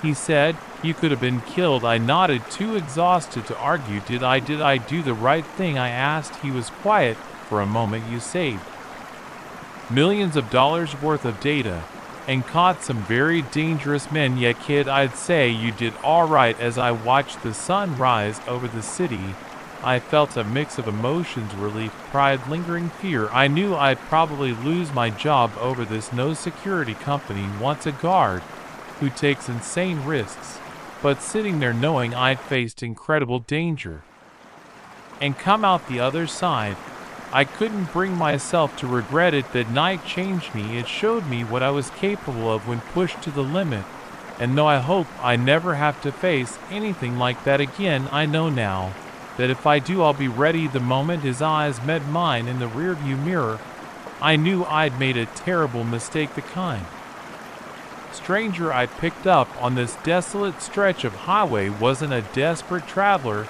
He was a predator, and I had just invited him into my car. I've always considered myself a good judge of character. It's a skill that served me well in my career as a traveling salesman. But on that stormy night, as I drove through the winding mountain roads of Colorado, my usually reliable instincts failed me spectacularly. The day had started normally enough. I had left Denver early, hoping to make it to Salt Lake City by nightfall. But as I climbed higher into the Rockies, the weather took a turn for the worse. What started as a light drizzle quickly became a downpour, sheets of rain reducing visibility to mere feet in front of my car. I probably should have pulled over, waited it out at one of the small towns I'd passed, but I had a meeting the next morning, one that could make or break my quarter, so I pressed on my knuckles white on the steering wheel as I navigated the treacherous curves. That's when I saw him, a lone figure on the side of the road, thumb out, drenched to the bone. In the brief flash of my headlights, I caught a glimpse of his face, middle-aged, bearded, with an expression of desperate hope. As he saw my car approach, I hesitated for a moment. Picking up hitchhikers was risky, especially in weather like this, but the thought of leaving someone out in the storm didn't sit right with me. Besides, I reasoned, I was a big guy, I could handle myself if things went south. I pulled over, the wet gravel crunching under my tires. The man ran up to the passenger side, and I leaned over to unlock the door. Thank you, he said, as he climbed in, water dripping from his clothes onto my upholstery. "I thought I was going to die out there." "No problem," I replied, pulling back onto the road. "Were you headed just up to the next town?" he said, his voice barely audible over the pounding rain. "My truck broke down a few miles back. Figured I'd try to find a mechanic." I nodded, keeping my eyes on the winding road ahead. "Well, you're in luck.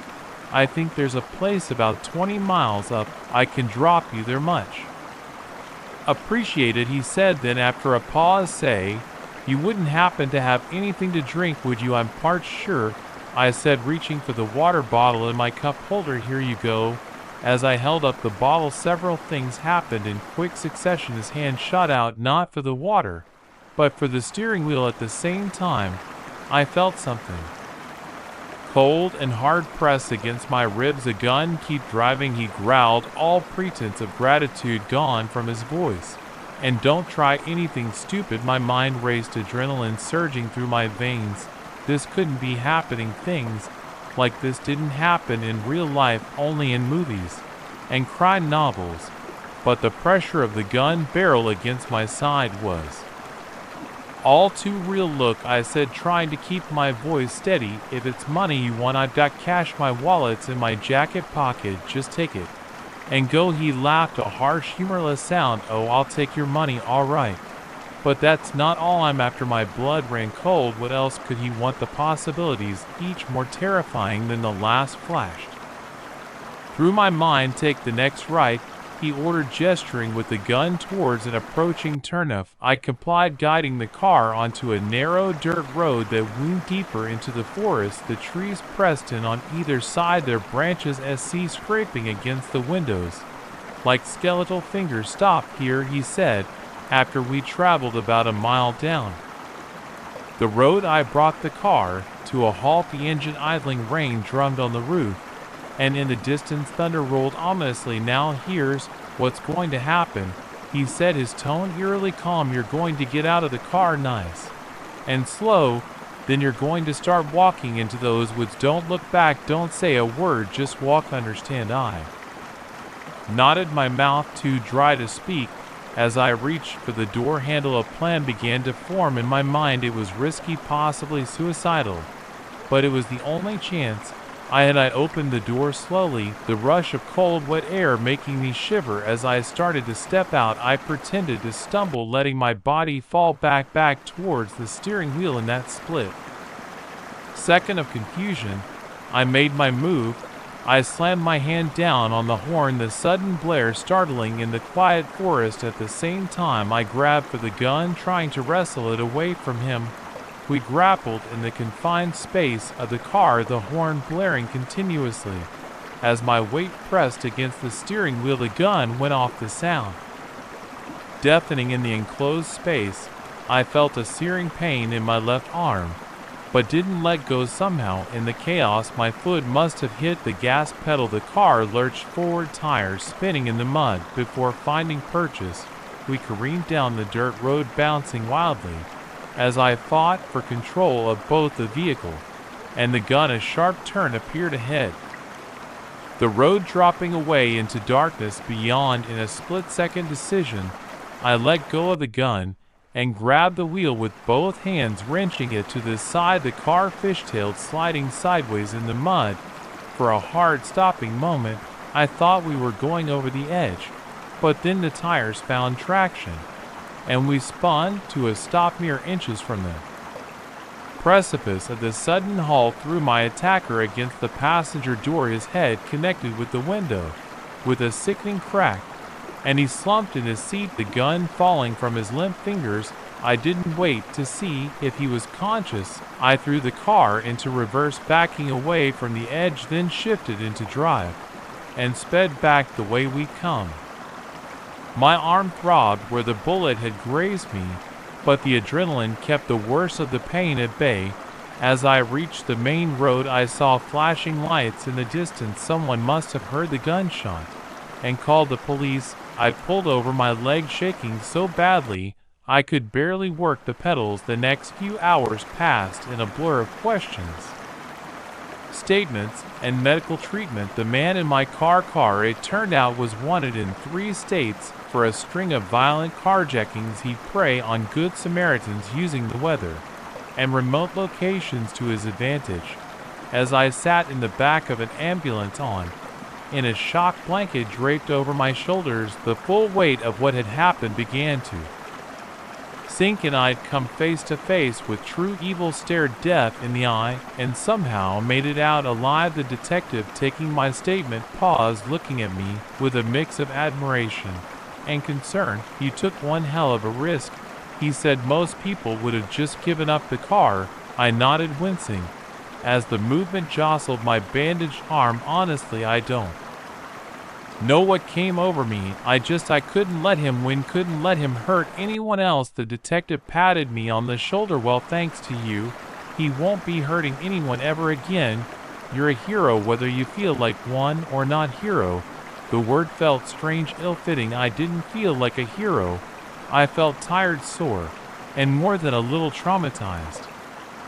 But as I watched them load my attacker into a police car, I felt something else too, a sense of pride of having faced the worst and come out the other side. In the days and weeks that followed, as I recovered and tried to process what had happened, I found myself reflecting on that night, often the rain, the gun, the terrifying moments when I thought it was all over, but mostly I thought about that split second when I decided to fight back. I'd always considered myself a cautious person, risk-averse to a fault, but when it mattered most, when my life was on the line, I found a well of courage I never knew I possessed. It was a revelation, one that changed how I saw myself and the world around me. Now when I drive those lonely highways for work, I keep my doors locked and I don't pick up hitchhikers, but I also drive with a newfound confidence, a certainty that whatever challenges life throws my way, I have the strength to face them head on, because on that stormy night in the mountains of Colorado, I didn't just survive, I triumphed, and that's a feeling no storm, no gun, no threat can ever take away from me. The moment I stepped into that isolated cabin, I knew something was terribly wrong. The fog that had led me there seemed to cling to the weathered wood, and the silence was so complete it felt like a physical presence. But it wasn't until I met the cabin's sole occupant that I realized I had stumbled into a nightmare from which there might be no escape. I've always been an avid hiker, priding myself on my ability to navigate at even the most challenging terrain. But on that fateful day, in the Smoky Mountains, my skills were put to the ultimate test. The morning had started, clear and bright, perfect conditions for the day-long trek I had planned. I told my girlfriend I'd be back by sunset, kissed her goodbye, and set off with a spring in my step. The first few hours were glorious. The autumn colors were at their peak, painting the mountainsides in a riot of reds, golds, and oranges. The air was crisp and clean, filled with the scent of pine and decaying leaves. I felt alive, connected to the wilderness in a way that city life never allowed. But as the day wore on, the weather began to change. Clouds rolled in thick and gray, obscuring the sun and dropping the temperature several degrees. I wasn't too concerned at first. I'd hiked in worse conditions. But then the fog began to creep in. It started as wisps curling around the bases of trees, but soon it was a solid wall of visibility dropped to mere feet, and the familiar trail markers seemed to vanish into the mist. I pressed on, certain that I could find my way back to the trailhead, but with each step the fog seemed to thicken, disorienting me further. As dusk approached, panic began to set and I was lost. My phone had no signal, and the temperature was dropping rapidly. That's when I saw it, a faint glow in the distance, barely visible through the fog. Hope surged through me. Maybe it was a ranger station or another hiker's campsite. I moved towards the light, stumbling over hidden roots and rocks. As I drew closer, I realized it was coming from a small cabin, its windows glowing warmly in the gathering darkness. Relief washed over me. Surely whoever was inside would be able to help me get my bearings. I approached the cabin, my boots crunching on frost-covered leaves. The porch creaked ominously as I stepped onto it, raising my hand to knock on the weathered door. Before my knuckles could make contact, the door swung open. A man stood there, backlit by a flickering fire. He was older, probably in his 60s, with a wild beard and eyes that seemed to glow in the fur light. For a moment, we just stared at each other, the silence broken only by the crackling of the fire and my own ragged breathing. "Wait, well," he said finally, his voice rough, as if from disuse. "You'd better come." And I hesitated for a moment, every instinct screaming at me to turn and run, but the fog pressed in around me, and I could feel the cold seeping into my bones. I had no choice. I stepped inside. The warmth of the cabin enveloping me like a blanket It was a single room, sparsely furnished, but cozy. A fire roared in a stone fireplace, casting dancing shadows on the walls. But it was what hung on those walls that made my blood run cold. Photographs, hundreds of them, covering every available surface. And in every single one I saw the same thing: hikers, just like me, their faces frozen in expressions of terror. The man must have seen me staring, because he chuckled, a sound devoid of any real humor. Admiring my collection, he asked, moving to stand between me and the door. You'll be joining it soon enough. My heart began to race. I tried to keep my voice steady as I spoke. Look, I'm just lost. If you could point me in the direction of the trail, I'll be on my way. He shook his head slowly, a predatory grin spreading across his face. Oh, I'm afraid it's not that simple. You see, once the fog brings someone to me, they don't leave, at least not alive. I backed away, my eyes darting around the room for a weapon, an escape route, anything. But he was blocking the only door, and the windows were covered with heavy shutters. I was trapped. Why, I managed to choke out, "Why are you doing this?" His eyes took on a faraway look, as if he was seeing something beyond the confines of the cabin. The fog, he said, his voice almost reverent, it brings me what I need, and in return, I feed it. It's a fair exchange, don't you think? I didn't understand what he was talking about, and I didn't want to. All I knew was that I had to get out of there. As he turned to stoke the fire, I made my move. I lunged for the door, my fingers scrambling for the handle. But he was faster than he looked. His hand clamped down on my arm with surprising strength, yanking me back. I stumbled, crashing into a table, photographs scattered across the floor, faces of past victims staring up at me accusingly. Now, he said, his tone chiding, as if I were a misbehaving child. There's no need for all that, just accept it. It'll be easier that way. I lashed out blindly, my fist connecting with his jaw. He staggered back, momentarily stunned. I used the opportunity to grab the heaviest object within reach, an old cast iron skillet hanging by the fireplace. What followed was a desperate struggle. He was stronger. Then he looked driven by a madness I couldn't comprehend, but I had youth on my side and a desperate will to survive. We grappled, crashing into furniture, scattering more photographs. I caught glimpses of terrified faces as they fluttered through the air, spurring me on. I couldn't let myself become one of them. Finally, I managed to break free. I swung the skillet with all my might, connecting with the side of his head. He went down hard, crumpling to the floor like a marionette with its strings cut. For a moment, I just stood there gasping for breath, the skillet still clutched in my shaking hands. Was he dead? I couldn't bring myself to check. Instead, I turned and ran, bursting out of the cabin and into the fog-shrouded night. I ran blindly, branches whipping at my face, roots threatening to trip me at every step. I had no idea which direction I was going, but anything was better than staying in that cabin of I don't know how long. I walked. Time seemed to lose all meaning in that white void, but eventually, mercifully, I broke through the mist. It thinned, and suddenly I was standing on the main trail, the lights of the ranger station in the distance. The rangers looked at me with a mixture of concern and disbelief. They didn't know of any huts in the area, they said, but my obvious distress and the bruises on my body were enough for them to take me seriously. Seriously, a search was organized, but they found nothing. No hut, no photographs, no sign of the old man. It was as if the fog had swallowed everything and left no trace. In the days and weeks that followed, as I tried to process what had happened, I pored over maps and historical records of the area. I found whispers of old legends. I found whispers of old legends. Stories of hikers lost in the fog, of a cabin that appeared and disappeared at will, but nothing concrete. Nothing that could explain what I had experienced. I have been back to those mountains ever since, drawn by a need I can't quite explain. Encountered that thick, unnatural fog. But sometimes, when the mist rolls in, and the shadows grow long. I swear I can hear a faint whisper on the wind, a voice calling me back.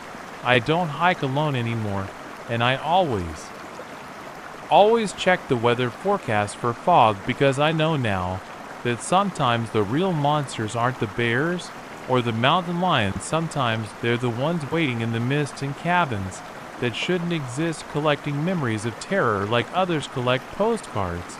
And I know that somewhere out there in a cabin hidden by fog and madness, there's a blank space on a wall, a space waiting for my picture, for the look of terror that would have been on my face if I hadn't fought back. It's a space that will remain empty as long as I have anything to say about it, because I escaped the cabin in the fog, and no force on earth will ever make me go back. The moment I saw the townspeople's eyes collectively turned towards me, their expressions shifting from forced friendliness to cold hostility, I knew I'd stumbled into something far more sinister than a simple car breakdown. This quaint little town wasn't just hiding a secret, it was the secret, and I was now trapped in its web. It had started as a typical road trip. I was driving cross country, taking the scenic route from New York to Los Angeles. The back roads of America had always called to me, promising adventure and a glimpse into the heart of the country. I'd been on the road for 5 days, enjoying the changing landscapes and the freedom of the open highway. That's when my car started making an ominous clicking sound. I was in the middle of nowhere, surrounded by endless fields of wheat, the horizon broken only by the occasional silo or farmhouse. The GPS on my phone showed a small town about 10 miles ahead, Millbrook. I nursed my ailing vehicle along, praying it would make it that far. As I crested a hill, Millbrook came into view. It looked like something out of a Norman Rockwell painting: white picket fences, a quaint main street, even a town square with a gazebo. Under different circumstances, I might have found it charming, but with my car sputtering and steam starting to rise from under the hood, all I felt was relief. I coasted into town, my car finally giving up the ghost right in front of a small diner. As I stepped out, the heat hit me like a physical force.